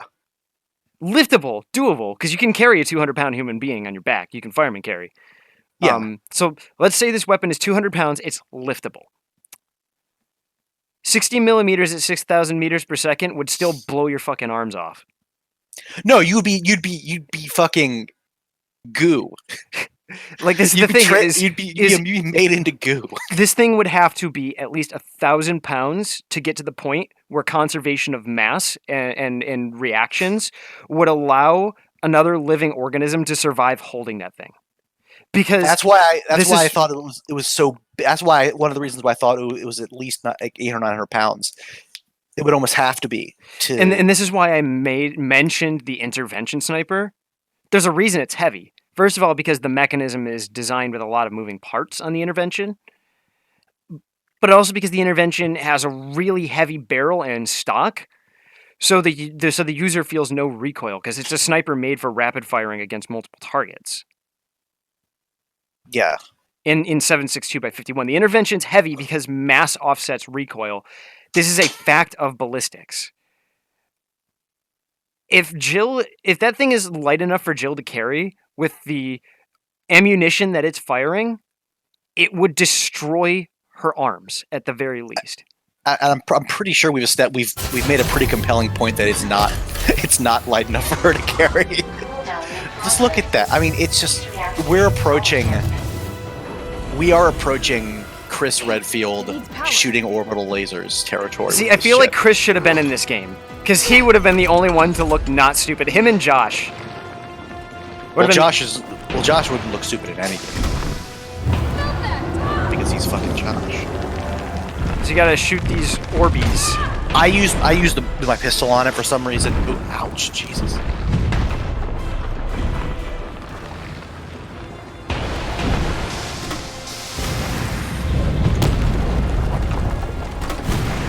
Son of a bitch. I like that we got to see a little bit more of Robert Kendo. That was nice. Yeah, that was cool that we just got to see him again. He knew Jill because Jill's super cool. Not everyone knows Jill. Well, but it's because he designed her pistol, her original pistol, the Samurai Edge. Yeah, actually, that's one of the unlockables you can get for a second run through. So I've got Jill in her objectively superior special needs outfit. Okay, here we go. Yeah, the pistol's much better. Her fucking beret and straight jacket. Yeah, because she needs to be sectioned. Oh, what the hell, game? Lol. Really? Lol. So, no matter how fast you go, I think you only can get 2 on the first time. Because from the second I shot the thing, I started running, and I was able to get 2 on the second time. And the first time, I kind of dicked around for a couple seconds, not knowing what to do. And I was able to only get 2. So I think you can only get 2 here. I think he pops back up once you push the second one in. Which, whatever. He's easy. You just shoot his fucking things again. It's like 3 bullets per. There's no way I should have gotten that, but okay. That was one of those iframe dodges. Yeah, it was a Dark Souls dodge. That was complete iframe there. That was a Dark Souls dodge if I'd ever seen it. Yeah. Yeah, but again, I feel like you just really need a lot of healing items to offset how stupid a lot of these attacks are. Yeah, his attacks are not easy to dodge. There's a rhyme and reason to them. Like once you kind of get used to them, but I don't see a reason to. He's not. This isn't hard. This is a gimmick final boss fight. The real final boss fight was the one against the one you just fought against Nemesis in that stupid pit. It's adequately grotesque and horrible though. So I like There's nothing wrong with it. I'm fine with it. This game is subtitled. I mean, well, this one isn't, but the original game was subtitled Nemesis, so I'm fine with this being a fucking. I'd still say G5 was more horrific. Yeah, there was a. So apparently, all these viruses, the letter is actually just an abbreviation for a name. So this. Okay, we're just gonna let this happen because this. I don't know what to say about this. I think I love it, but I don't know if I love it. She's definitely struggling with it. So she's I'm gonna say 200 pounds. Okay, so then she shoves it in his mouth. I love her. And then pulls the fucking trigger. Oh, just ocean of. This is a Bloodborne boss. And then if you look, you look. There's a hole going like. Good riddance. To the other side of the fucking city. I love her. She is such a badass in this. That's something I respect. Is this game made Jill cool again? Yes. Although I would say Jill was pretty cool in Resident Evil 5. Oh no, yeah, Jill was cool after Raccoon City in the original trilogy. And no, but I mean like in this one, she's just straight up a badass.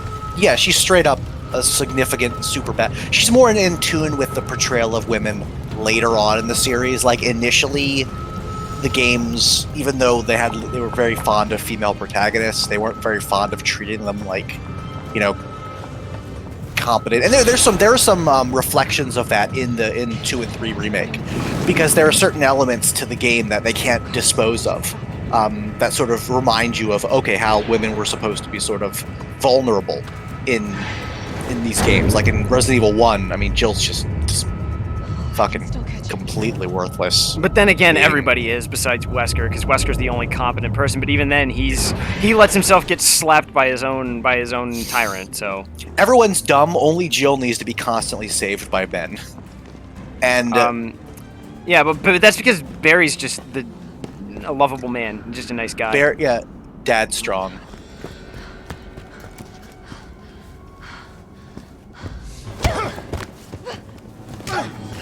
You're not going to stop. Promised you this, didn't I? I love how expressive the faces are Just done. No. in this Okay. game. Like, Jill's very That expressive, plan orders me to Nikolai's return very to Umbrella expressive. I hate this guy. Until missile Ah. impact. The missile has launched. And that is my cue. Goodbye, Miss Valentine. Shame you didn't listen to me when you had the chance. Okay, now it's time to play another exciting game of Jill, why aren't you helping? Jill, why aren't you helping? Also, Jill, why aren't you I helping? really liked how this game portrayed the UBCS though, because they're all ex-soldiers basically. Yeah, it's a PM. It's basically a PMC. Jill, why aren't you helping? Jill, okay, now you're gonna. Shoot him! I can't. I'll hit you. Jill, you are a marksman. You have That's to! not how 9mm rounds work, Jill. This isn't Indiana Jones. Carlos. Finish off Nikolai. You dumbass. Hey, I told you I couldn't leave you in a Carlos's world. I love him though. Just be too I love him. No, I love him too. And something that I think would I love Carlos. I'm sad that Tyrone died. Oh yeah, Tyrell was awesome, and I was Tyrell. like, I was very upset when he died. I was like, oh, I jinxed myself. I was hoping. I was very disappointed. I was when he hoping died. against hope, and now he's gone, and I was very sad. There's a price tag for every... So I assume these guys aren't wearing any kind of flak vests or any kind of personal armor. Those are just chest carriers. Who are you working for? Nice. That's the kind of thing you want to bring into this environment. Okay. I mean, to be honest, Kevlar wouldn't do much anyways. That's a So here's the thing. He's working with someone who's going to go in and fuck up Umbrella. I wonder between this and the ending scene. I'm wondering if they're setting up to have more games set in that period between Resident Evil 3 and Resident Evil 4. You could, but what I see well, so he's working for somebody who wants Umbrella to go. He's working for like a rival, or kind of like Ada was. And so I'm wondering if and this could tie back to the connections in Resident Evil 8, because now that Resident Evil 7's established the connections group. Yeah. So I wonder if I would really like it, because I think they want to go ahead and do Resident Evil 8 in the mold of Resident Evil 7, sort of use it to push the story forward and establish or in the new mold characters. Of RE2 even. I don't know. Maybe. I We'll like the see. third-person perspective more than the first-person perspective, honestly, for these games. So do I. So do I. Well, I mean, Resident Evil 2 Remake and Resident Evil 7 were pretty similar, but that general style. Yeah, except for the perspective, they were the same. I like, but I like the third-person perspective. I know it's not, you can't do it in VR or whatever, but I don't really care about that. I don't really care about that. Yeah, I like my monitor, thanks. So, she has like a monologue, an interior monologue here, and this leads me to think that they're going to continue this story. That they're going to have maybe multiple series threads going on. As the heat from the blast washed over us. All this death wasn't caused by a monster-making virus. It was greed. I mean, the virus helped, though. It's really hard to... I decided then. I don't want to write out. Also, something I noticed. So this tells me here. Hang on. That. Oh, that was it. Very small monologue. Yeah. Okay. So, 2 hours. So 5-hour stream last night. 2 hour stream tonight. Yeah. Short game.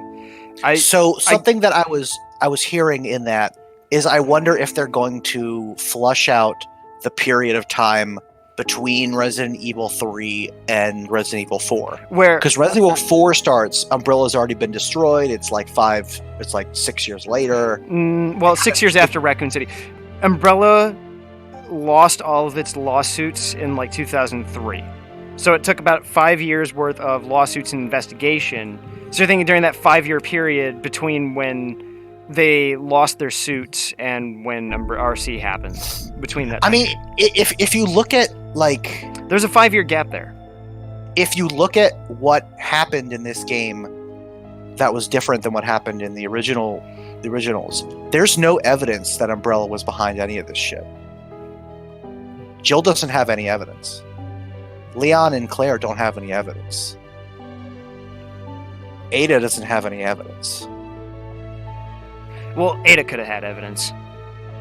I mean, the only thing she wanted to get was the sample, and she wasn't able to get that. The only people that had evidence are Hunk, because he got the sample. And he got it back to Umbrella. I don't think that's how it happened originally. I don't think anyone is going to take out Umbrella this time around. I think in this new continuity, Umbrella is fine in terms of culpability, because all people know is that there was a horrific nightmarish outbreak, and literally everybody involved in it died. But that doesn't make any sense, because in Resident Evil 7, which should be part of this same continuity... Not saying Umbrella is not going to get fucked, but I mean, I think people are going to have to do more work it's going to be fuck them. In a different way. So you're saying that this is just the start of not necessarily a new continuity, but a new branching path in the story in which we explore the 5-year period between when Raccoon City happened and when Umbrella lost all of their lawsuits in 2003. Yeah, and I think this may also tie into the formation of Blue Umbrella. I think there may be something, which is why Umbrella is for some reason still around, but it's blue now. And Chris, well, I definitely want to play this in the voice. I want to play this in a different language. I want to play this in like Italian or something. Well, the global. Well, that's the thing, is the Global Pharmaceutical Consortium, basically, the BSAA sort of like made this new joint task force, and they just renamed it Umbrella. Which I don't know why you would do, but hey. Yeah, I don't know. I guess it's kind of like the N-word for black people. We're just trying to take it back, I guess. We're gonna take it back. Yeah, taking it back. Also, playing this game in German gonna be a necessity from now on. But yeah, I don't know. It's just yeah, and I feel like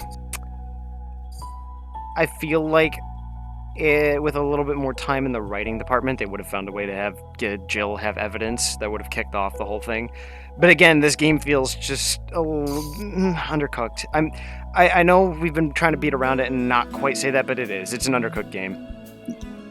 Yeah. Oh, I think I said that. I think it needed another 6 months, maybe. Yeah, you said that. In the oven. Needs another 6. It needed another 6 months. But and it needed to not split the developers between this game and some stupid multiplayer mode nobody's gonna play. I would have to look at the multiplayer mode and see, because a lot of times the companies will have different teams working on shit like that. So I don't know if they actually said, okay, only half you guys are going to work on Resident Evil 3 and the other half are going to work on this weird multiplayer game. Regardless, the thing is, they expected the multiplayer to pad the $60 value of this game, which I can't see justifying. The thing is I don't see the multiplayer anywhere in the game. Yeah, where is it? I don't know. I haven't seen it. Is it a separate game? If it's a separate game and that game isn't free, they can fuck off. No, they said it was packaged with this game. I didn't see it. Yeah, then where is it? Maybe if once you have the game, you can access it somehow. Here, we'll skip this stupid love song. Well, no, there's a... Okay, so this is the post-credit sequence.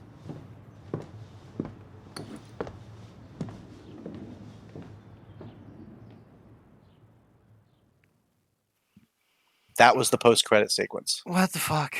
I have no idea what that was meant to... See?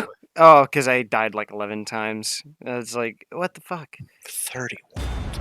I don't know, man. This game is... Okay, bonuses, records, shop. So what do we got? Nice costume. More hip pouches. 1,000 degree hot knife. Yeah, 1,000 degree knife. I got the samurai edge and Jill's Stars outfit. It's really the only thing that you have to.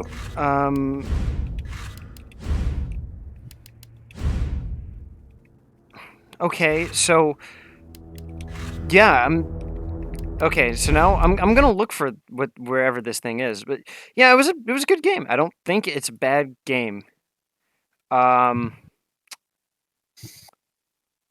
Sort of a little bit of a cash grab, but you know, I guess you could view this.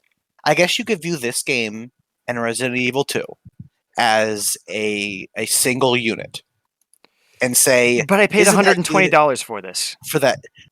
I know that's a lot, It's a different but install. you know, I'm not like Resident Evil Resistance is a second install. No thanks. Okay, it is. No thanks. All right, no, thank you. Yeah, it's like that meme. It's just like, damn, I really don't care. Yeah. Damn, I kind of really don't care. Like, and that's the other thing I hear. I've read reviews, and in the reviews for Resident Evil 3, they also covered Resistance. It said that the Mastermind mode is fun because it's a 4v1 multiplayer. The Mastermind mode is fun because you get to fuck with other people, but like the actual survivors just kind of boring, and some of them are unbalanced because some of them have better skills than others. So I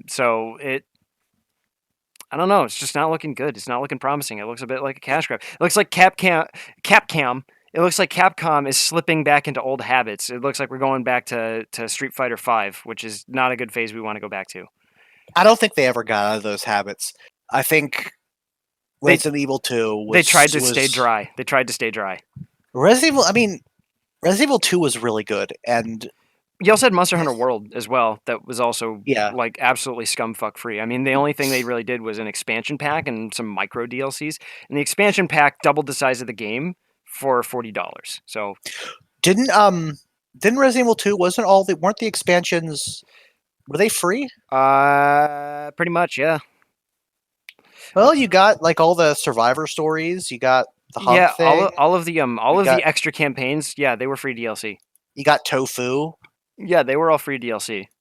Okay, well that's not too bad. I mean, I feel like if you package them both together, 2 was such a crazy value that I almost don't mind playing a game like in this that maybe would probably be better priced between 30 and 40. Yeah. 460. Just because if you view them as a package, and plus you get that multiplayer, which I don't know, it could be good. But again, I kind of really don't care because that's not what I buy. Really don't care. Yeah, because I don't buy these games for that. Yeah, I also kind of, but I mean, who knows? I think that if you view them as a package, it was an overall plus. They spent a ton of money on 6. On 6. Woo! I mean, they did. Yeah, well, they did. You're right. They spent a ton of money on 2, a ton of time on 2.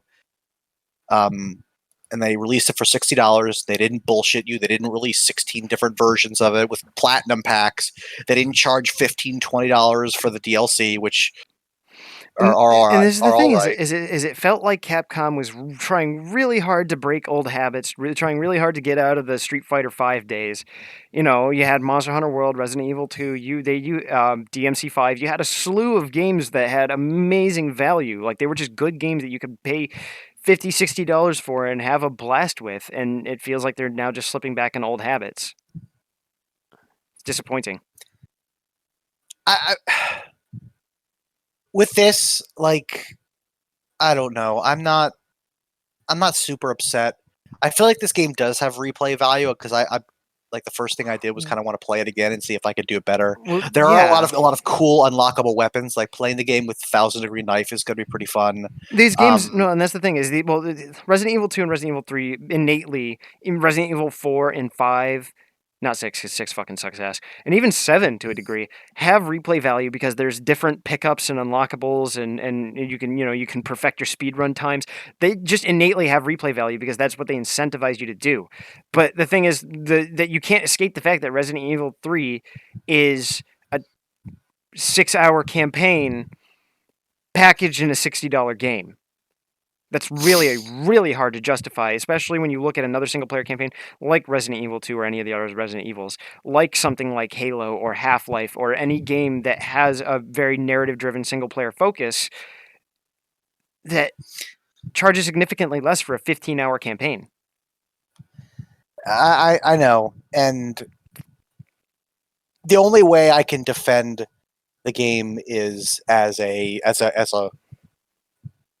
like a package deal with Resident Evil 2. Yeah. And say maybe they didn't make as much money as they could have on Resident Evil 2 because, that was where all the development costs were. And they're saying we're just going to release another campaign and we're going to charge more money than we should, but at least it'll be I don't know. I got nothing. All right. I'm trying, damn it. Well, and this is just what I'm driving at is no matter how you slice it, it's a bad value for the customer. Yes, this game as a game, just if you took this game and this is the whole game, then yes, it is a bad value. And what I I don't think that's something you can debate. Is I do like the gameplay of this game. I like the it really feels like once you change the sensitivity, because the starting sensitivity for all around is just terrible, but once you adjust your sensitivities and everything, I really like how the gameplay and gunplay perform in this game. Like the weapon choices were so solid. I know a lot of people take or leave Glocks. I love the Glocks. I love Carlos's AR-15. I was just in love with that thing the whole game.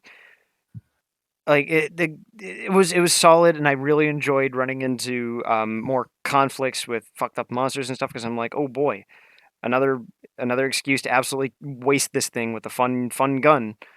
And that's also why it's so disappointing that it was so short lived because I wanted more opportunities to be both Jill and Carlos, also Cat. Yeah, they're fighting. But I know. I wish this game had been longer. I wish the directive had been, let's make this campaign as long as both campaigns were in Resident Evil 2. Well, and that's the thing is when you're starting out, if you play both campaigns in Resident Evil 2 and you explore everything and sweep every room, it's about a 7-hour campaign for both of those, 6 maybe, if you're 12 or 13 hours for both of them, yeah. Yeah, 12 or 13 hours for both of them. That's how long this needed to be. Again, a solid single-player campaign game is 10 hours minimum. 10 to 15 is the kind of value that I'd say. Because if I think of a really good narrative-driven game, again, like your Halos and your Half-Lives, or even other Resident Evil games, that's how long they typically are. That's how long Resident Evil 7 was about 15 hours. That's how long Resident Evil 4 was, and how long Resident Evil 5 was. It's just too short. It's just it's just too short. No one has a problem if it's that long, and this is not long enough. There was not enough there. Yeah, and that's the thing is, especially when you consider all of the other set pieces that are in the original game that they, for some reason, cut when people really wanted to see shit like Clock Tower and the mines and the factory. Those are like the 3 parts that everybody remembers. Yeah. Yeah, maybe they'll include. Maybe there'll be DLCs. I mean, I know there'll be DLCs. No, there will be DLCs, and hopefully they'll be free, because if they start charging for this shit, I swear to God, I'm gonna fucking hang somebody. That's gonna be, if they do that, that's gonna be... People are already a little bit peeved with how short this was. Yeah, people are upset. People are reasonably upset. I don't think there's anything wrong with being upset in this case. No, I mean, like, again, for as much as I enjoyed this game, I'm upset because I wanted more, because I love Jill and Carlos in this game, and I wanted to see more of them. I wanted to play as more of them. I love you, Carlos. Carlos is so cool. I love them both. They're both so cool, and they had fun chemistry for however much chemistry we got from them. And that's another thing is their relationship reached its climax just before the ending. Which is why I'm hoping that this isn't the. Which is why I was thinking that this may not be the end. Like the way it left off with Jill being like, "I'm gonna hunt down Raccoon," or Umbrella. I think that they're gonna do a lot more to flesh out that period of time between Yeah, 3 and 6, but and which maybe means giving you new experiences between the two. Also, did you like how they mentioned Terra Grigia? did they? Yeah, it's canon. Fuck. At what point did they mention Terra Grigia? Terra Grigia was mentioned. I forget, but it was definitely mentioned. I remember reading it. It may have been. It was either in this. It was either in this one or 2. I think it was in this one though, because 2. I think you would have. I think you got all the things. But yeah, they mentioned like after the Terra Grigia thing or whatever. But no, this wasn't after Terra Grigia though. Terra Grigia was in 2004. You're right. It was. So where I saw it though. I don't think I would not. This game might mention the existence, like the construction of Terra Grigia. Yeah. But if that was the case, I missed it, and God bless that I did, because ignorance is bliss. Yes. But this is the thing: is we'll see if they do, but they owe it to their players to give them some substantial free DLC at this point. Because this is a sensitive time for this game, because people are very understandably upset and pissed off that they are not getting the quantity of Resident Evil that they got with Resident Evil 2 last year. And they got to make up for that, or they're going to lose people. Yeah, they definitely wanted a longer campaign, and yeah. Let me see, because I know it was mentioned. I know it was. And this is the thing: is at the time I've played, which is about 6.5, 7 hours. I was basically paying $10 an hour. That's a steep price for a game. It is. Whereas, let me look at. So I've done multiple campaigns of Resident Evil 2. I think I've done 34 hours. So let's cut that into about a third. So even just 14 hours, just a 14-hour campaign, still twice the length of, not more than twice the length of Resident Evil 3. Yeah. There's just not enough. And again, especially when you consider all of the shit that just didn't make it in that really should have, because people loved those parts. The factory is so because the factory is where the final confrontation with the Nemesis happens in the original. Yeah. And also, if I remember correctly, Nikolai actually ended up being a protag in that one.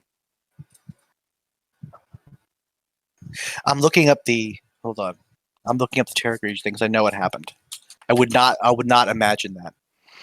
No, I can't imagine your poor traumatized brain would let you forget.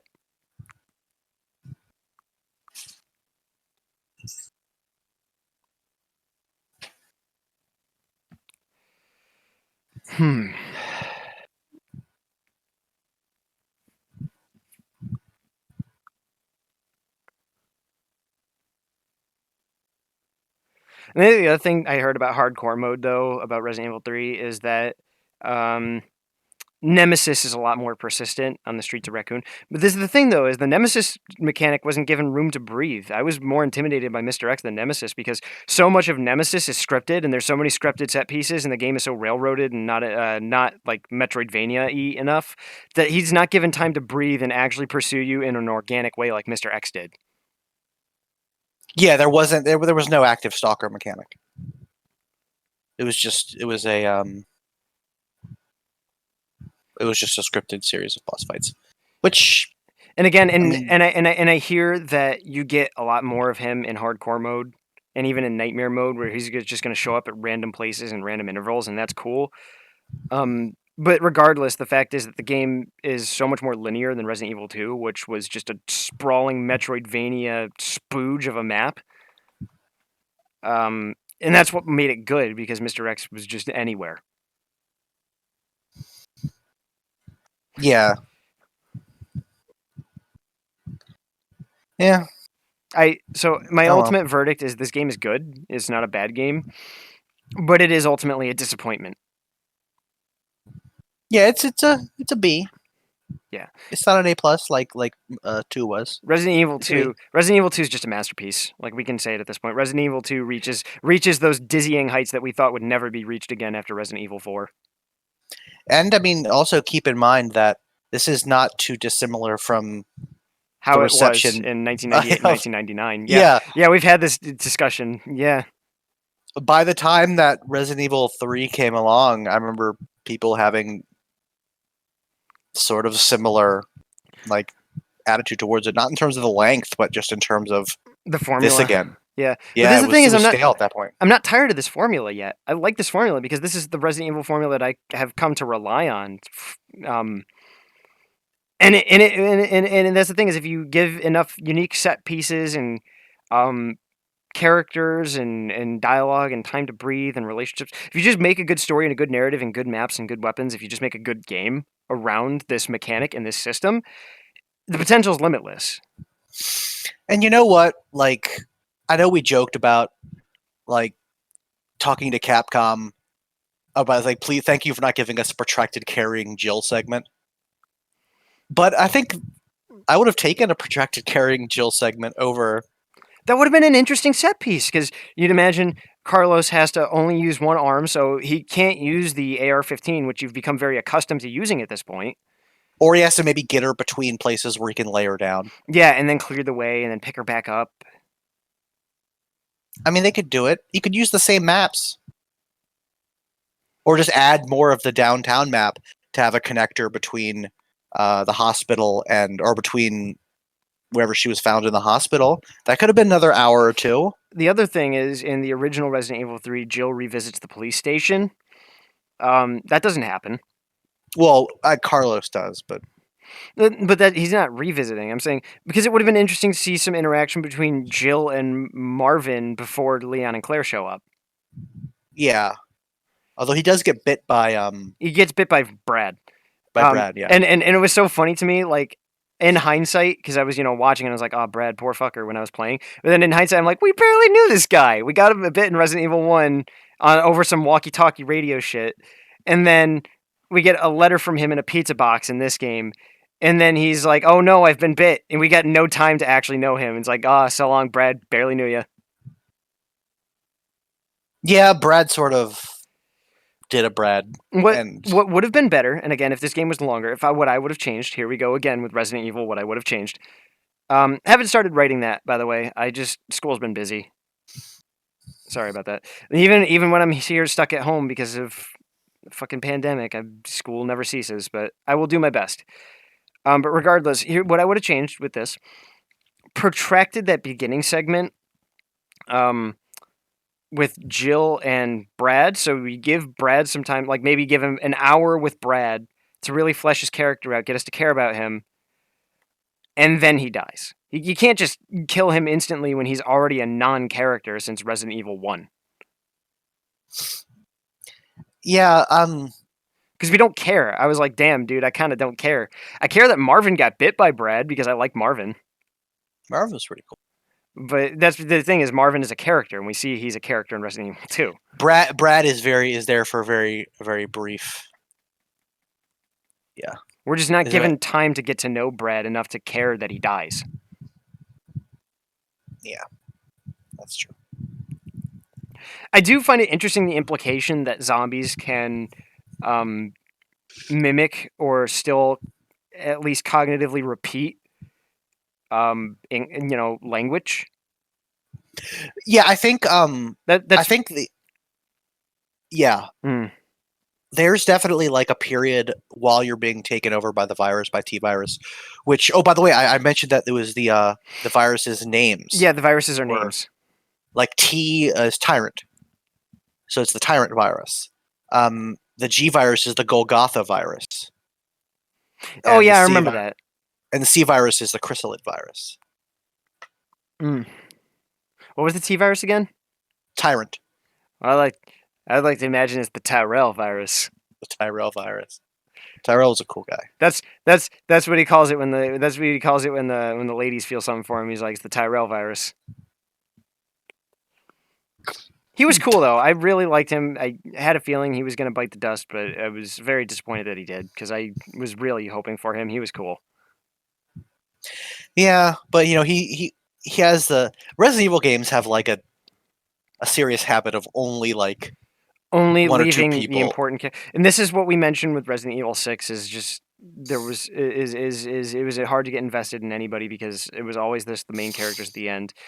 And this is a thing is you need to give the other characters than your main characters some chance of living, so the player is actually on edge about who's going to live and who's going to die. Which in 7, I mean, Seven Zoe, Seven did a great Zoe job and of that. Joe. Yeah, Seven did Zoe- an amazing job of that because you weren't even sure if Mia was going to live. Yeah. Mia, Zoe, and Joe. Pretty much a lot of people. Yeah, you were Everyone except Resident Evil everyone 7. What? everyone except for that random cop. Well, That random cop. yeah, well, no, he just got shoveled. He was done. Probably Yeah, still one of the everyone most else- brutal kills in Resident Evil. Just get shoveled right in the face. Yeah, it was pretty savage. Jack knows no mercy. Yeah. Well, that's the way it is. So We'll see what happens if they expand this game with more content, especially story-related content, because that's what this game really needs. If they expand this game with more story-related content, I will be very happy because this game needs it very badly. It really feels like this game is just the tinfoil wrapper to their stupid fucking multiplayer that nobody's gonna play. I'm really hoping this isn't the case, but if it is, don't color me shocked, just disappointed. yeah. Well, we are dealing with a corporation, so you know how they are. Yeah, again though, you really like to imagine they're getting away from old habits, but still slipping back in. It's hard though, man. Once you get your first hit, you're addicted for a while, and Capcom did their hand at rehab, and they were doing so good, but they just couldn't help it. Fucking. We'll see. Well, I mean, it's still very early, and It's like Bethesda's addiction to failure. Even when they want to win, they lose. yeah, we're still very early in the Yeah, game But- came out literally yesterday. So we'll see what they do. I'm sure they'll get some DLC. Hopefully, that DLC will add some more story content, please. elements to the game, either after or before or whatever. I mean, this is kind of radical, but it's been done before with Final Fantasy 15.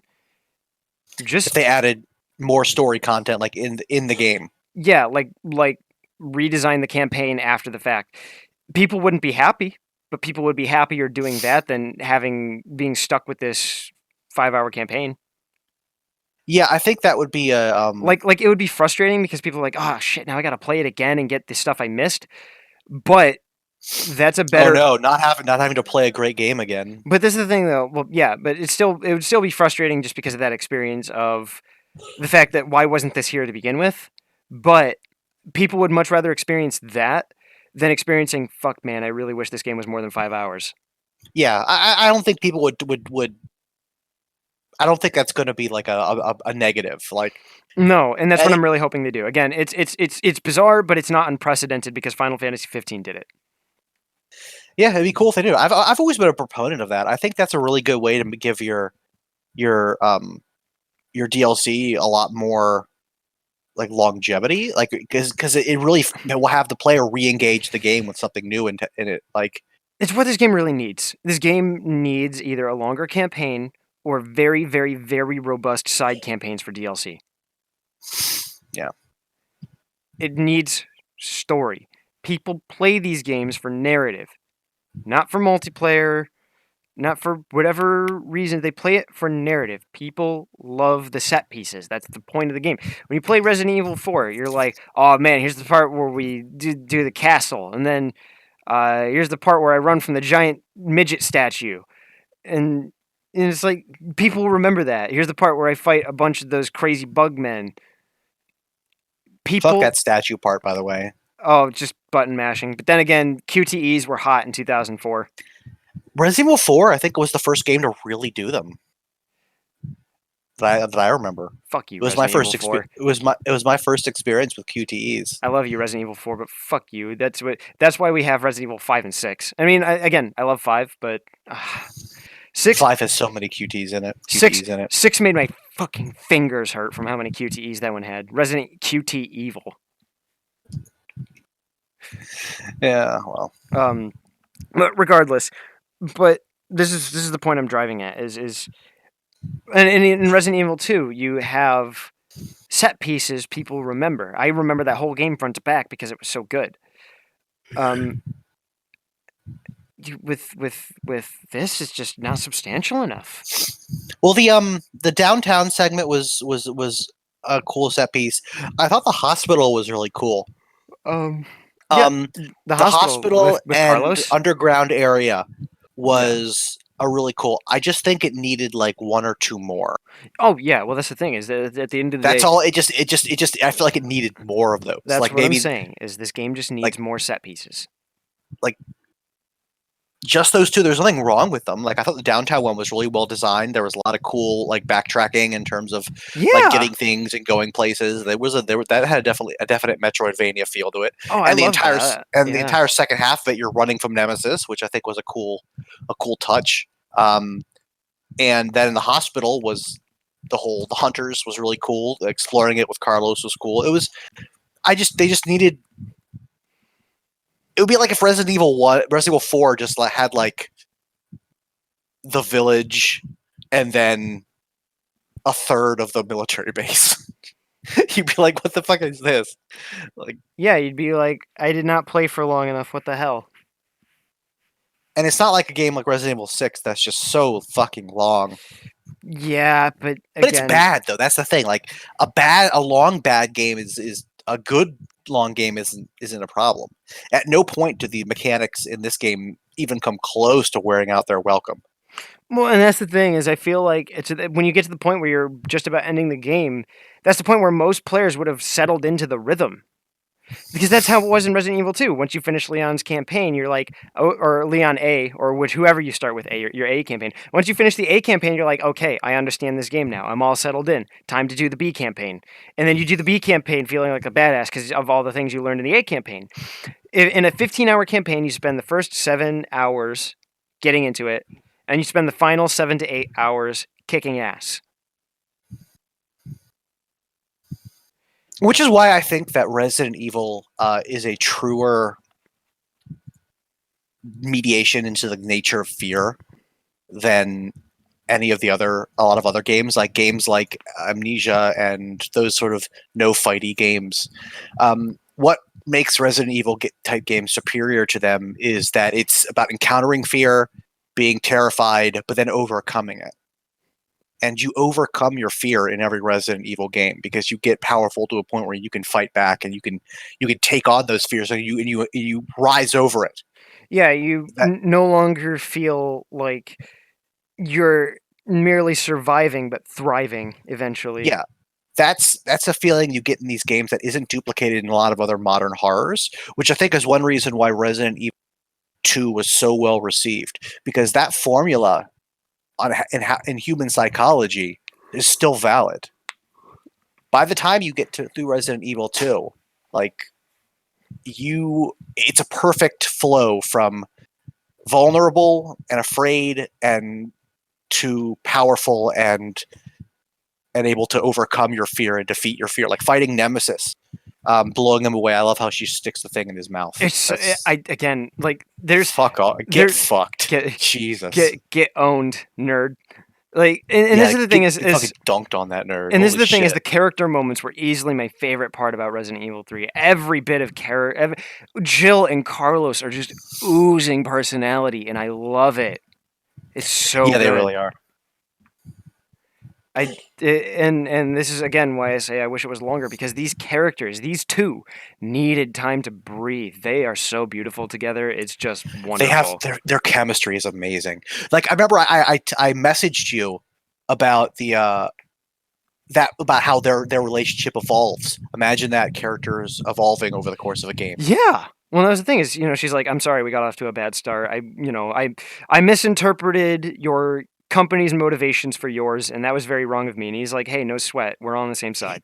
I think, but there's this definite point where I think where it's for the first time where he says like, "It wouldn't make you live in a cold, cruel Carlos world," where she like gives this little like annoyed laugh, and you know exactly what she's thinking. She's being charmed by this guy, and she hates it. Where she's like, because she knows, he's a smooth talker. He is, but that's the thing though, is he doesn't feel like he feels genuine. Yeah, he feels genuine. He doesn't feel like a ladies' but man. He has charisma, and he knows he has charisma. Yeah, he's charismatic. And so there's this point where Jill is being affected by it, and she's just like, God damn it! Like because he's so pissed off that this guy is actually winning her over. I love character moments like that because it's inference. And there's also that very introspective moment where Carlos sees the video memo from Dr. Bard, and he's like, and Carlos is like, I had no idea I was working for a company like this. I was just brought in to do military, like military reconnaissance and security assessment. And he gets genuinely pissed off at himself that he didn't see what kind of employer he was working for. Another thing too, when you notice that when Jill is in the hospital, after she leaves the hospital, she's clean, which means he washed her up a little bit. That was nice. That's sweet. And that's the thing is he just feels like a very earnest person. But again, with the exception of Nikolai, the entire UBCS feels so human. And even Nikolai feels really earnest, but he's just earnest in a really nasty He's way. a very earnest egoist.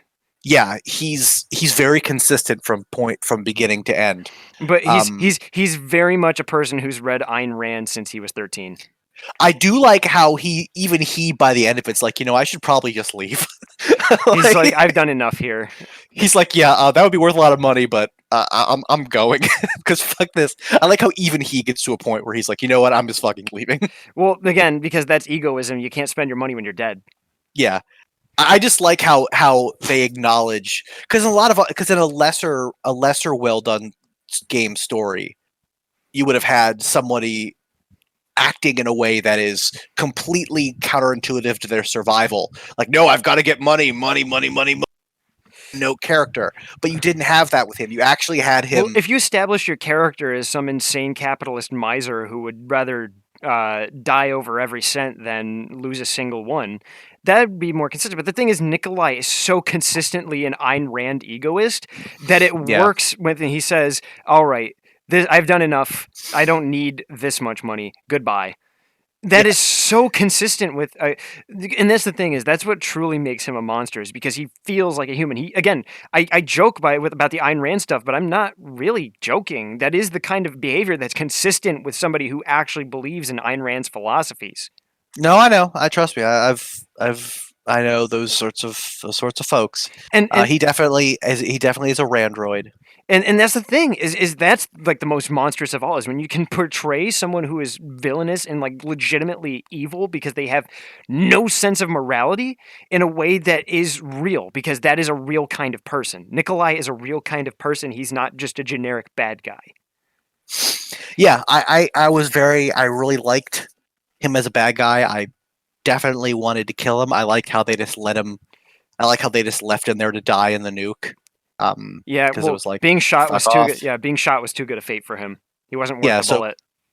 Being instantly incinerated by a heat wave. But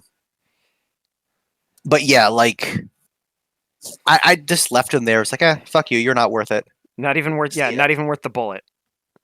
Yeah, and then Jill talked about he's like, oh, you'll never find out. And she's like, I'll do the detective work. One of the things I liked about that was, like I said, that again, it's consistent with the egoist idea of self-preservation and self-motivation is all that matters. And it's very clear that he is not going to give up answers, and he was really just doing it for survival purposes. And she totally knows he's lying out his ass. And also, fuck this guy. Yeah, and also I'll figure it out. And also, fuck this guy because she's petty, and I like that. Yeah, Jill's very petty. Yeah. Well, and that's the thing is she's like, Mikhail, and you start with the beginning, and Mikhail is a very genuine guy. He's like, oh, dude, listen, we're just trying to help, okay? I don't know what you're on about. And she's like, yeah, well, fuck you anyways.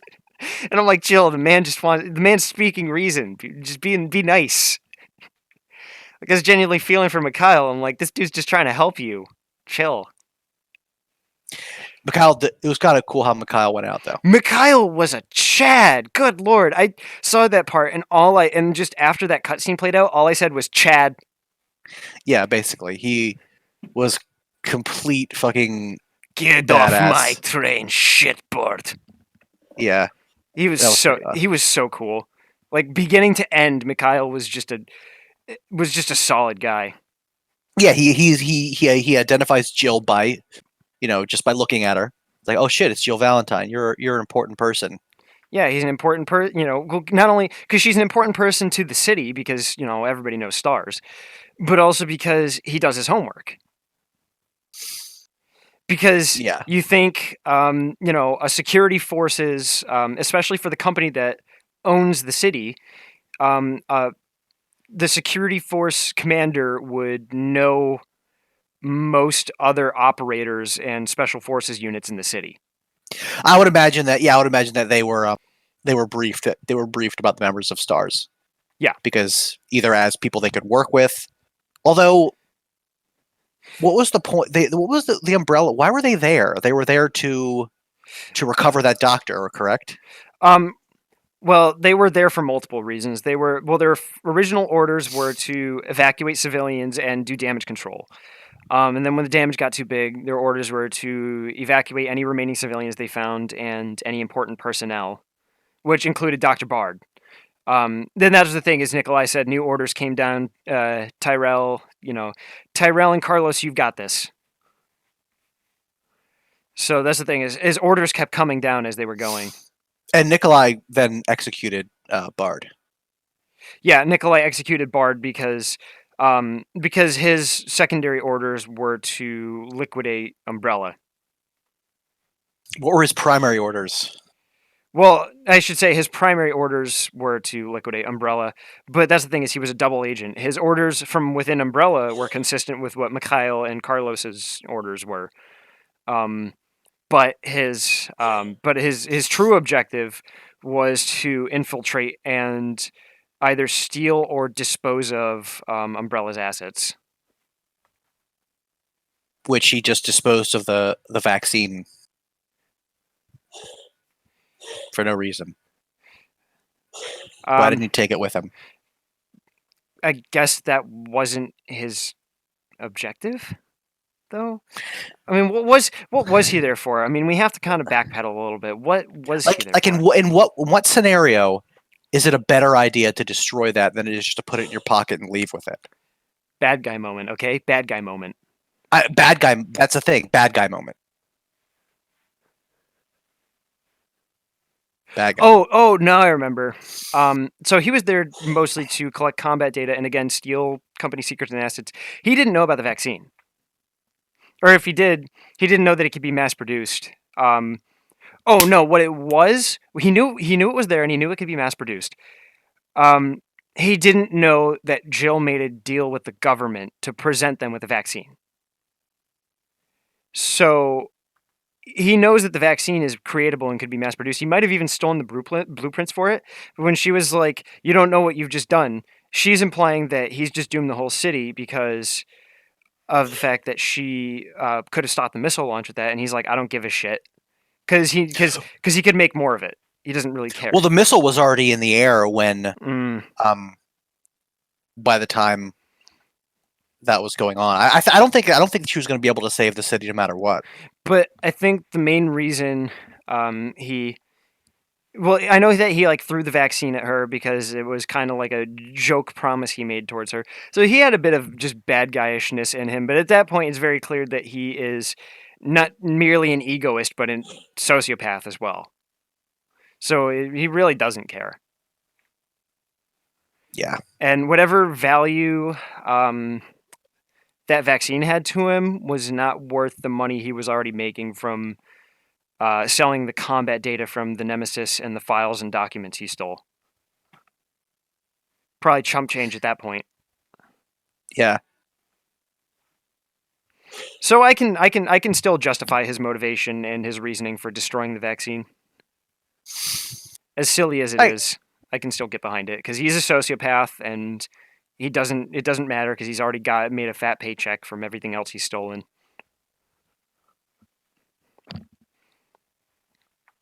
Yeah. I can justify that. Yeah, and again, it's good for what you get from it. It's good. Just needs more. Needs more. And So, did you see the poster that had the debate between Dr. Wily and Dr. Light? no, they had. No. Was that a real thing? Yeah, that's a real thing. Oh, good lord. In the subway when you're leaving it, or even I think it's when you're coming in, on the wall is a poster for a symposium between the role of robots in the 21st century with Dr. Wily and Dr. Light. It has their pictures. Oh no. And like they look like real people? Yeah, they look like real people. Oh no. Like I said in my thing, the implication is terrifying. The implication is that within like 20 years, once they both become old men, there's just a robot genocide. Oh, there's a mod on the Nexus to make Jill into a sandwich. Nice. That's significantly more wholesome than nude pregnant Sherry. I'm sorry. I don't think I can ever play Resident Evil the same way again without my nude pregnant mods. What about shirtless Carlos? For comedic purposes, of course. Haha. So shirtless Carlos looks pretty good. I could justify that. God damn, what a sexy individual. He's a hunk. Let's just admit it, he's a hunk. Yeah, he's the real hunk. Jill Bikini. And like I love this new Carlos look better because that scruffy goatee and that he looks so cool. Yeah, he is so dreamy. He looks like he could just straight up be on the cover of a magazine. Yeah, he's dreamy as shit. Like original Carlos looks really lame because he's got that stupid slick back hair and they're completely shaved. But nah, it's like that scruff. He's just that there's just the right amount of scruff. Yes, there is a. It doesn't go above or below it's the right amount. It's like one of those puzzles where you have to get it in the green. Yeah, they have the green amount of scruff. Yeah, it's like not too skinny and shaven, but also not like a hairy grizzly. It's just the right amount. So there's interesting. There's a replacer for Nemesis with Ultron, which is kind of cool. There is one that I think is interesting. Where it's the original, it's like the classic Jill thing. Let me find it because her face is different in this than in the other games. And this one makes Carlos into Mega Man. Again, I said that's strange. Again, I remember saying last night though. We just get some alternate costumes that turn Jill and Carlos into X and Zero. Yeah, or just have a dude pregnant mod for Carlos. That's what we really need. Yeah, that's where we really need to be. But there's one where it's like classic Jill, where it actually like has her face from the older Resident Evil games, and because she looks different in this game, like she doesn't look bad, but she looks different. So it's kind of interesting that they had one that gives her the same face she had before. Yeah, that's interesting. No, there's a lot of fun stuff. Well, I've still got plenty of time in the night. You want to like play Race Rain or something? Let me. I might be back in a little while. I'm gonna do a few things, but I'll send you a message and we can figure out what we want to do next. Yeah, anyways, that's the stream. If so I guess that's it for Resident Evil 3 until either when the free DLCs come out. Or hopefully free, and again, I'm hoping it's more story. But if not, I'll still play it. But yikes! Just hoping they can come back from this because it's a sensitive time for this game. Mm-hmm. But yeah, I'll hopefully hear from you in a bit. And that's the stream.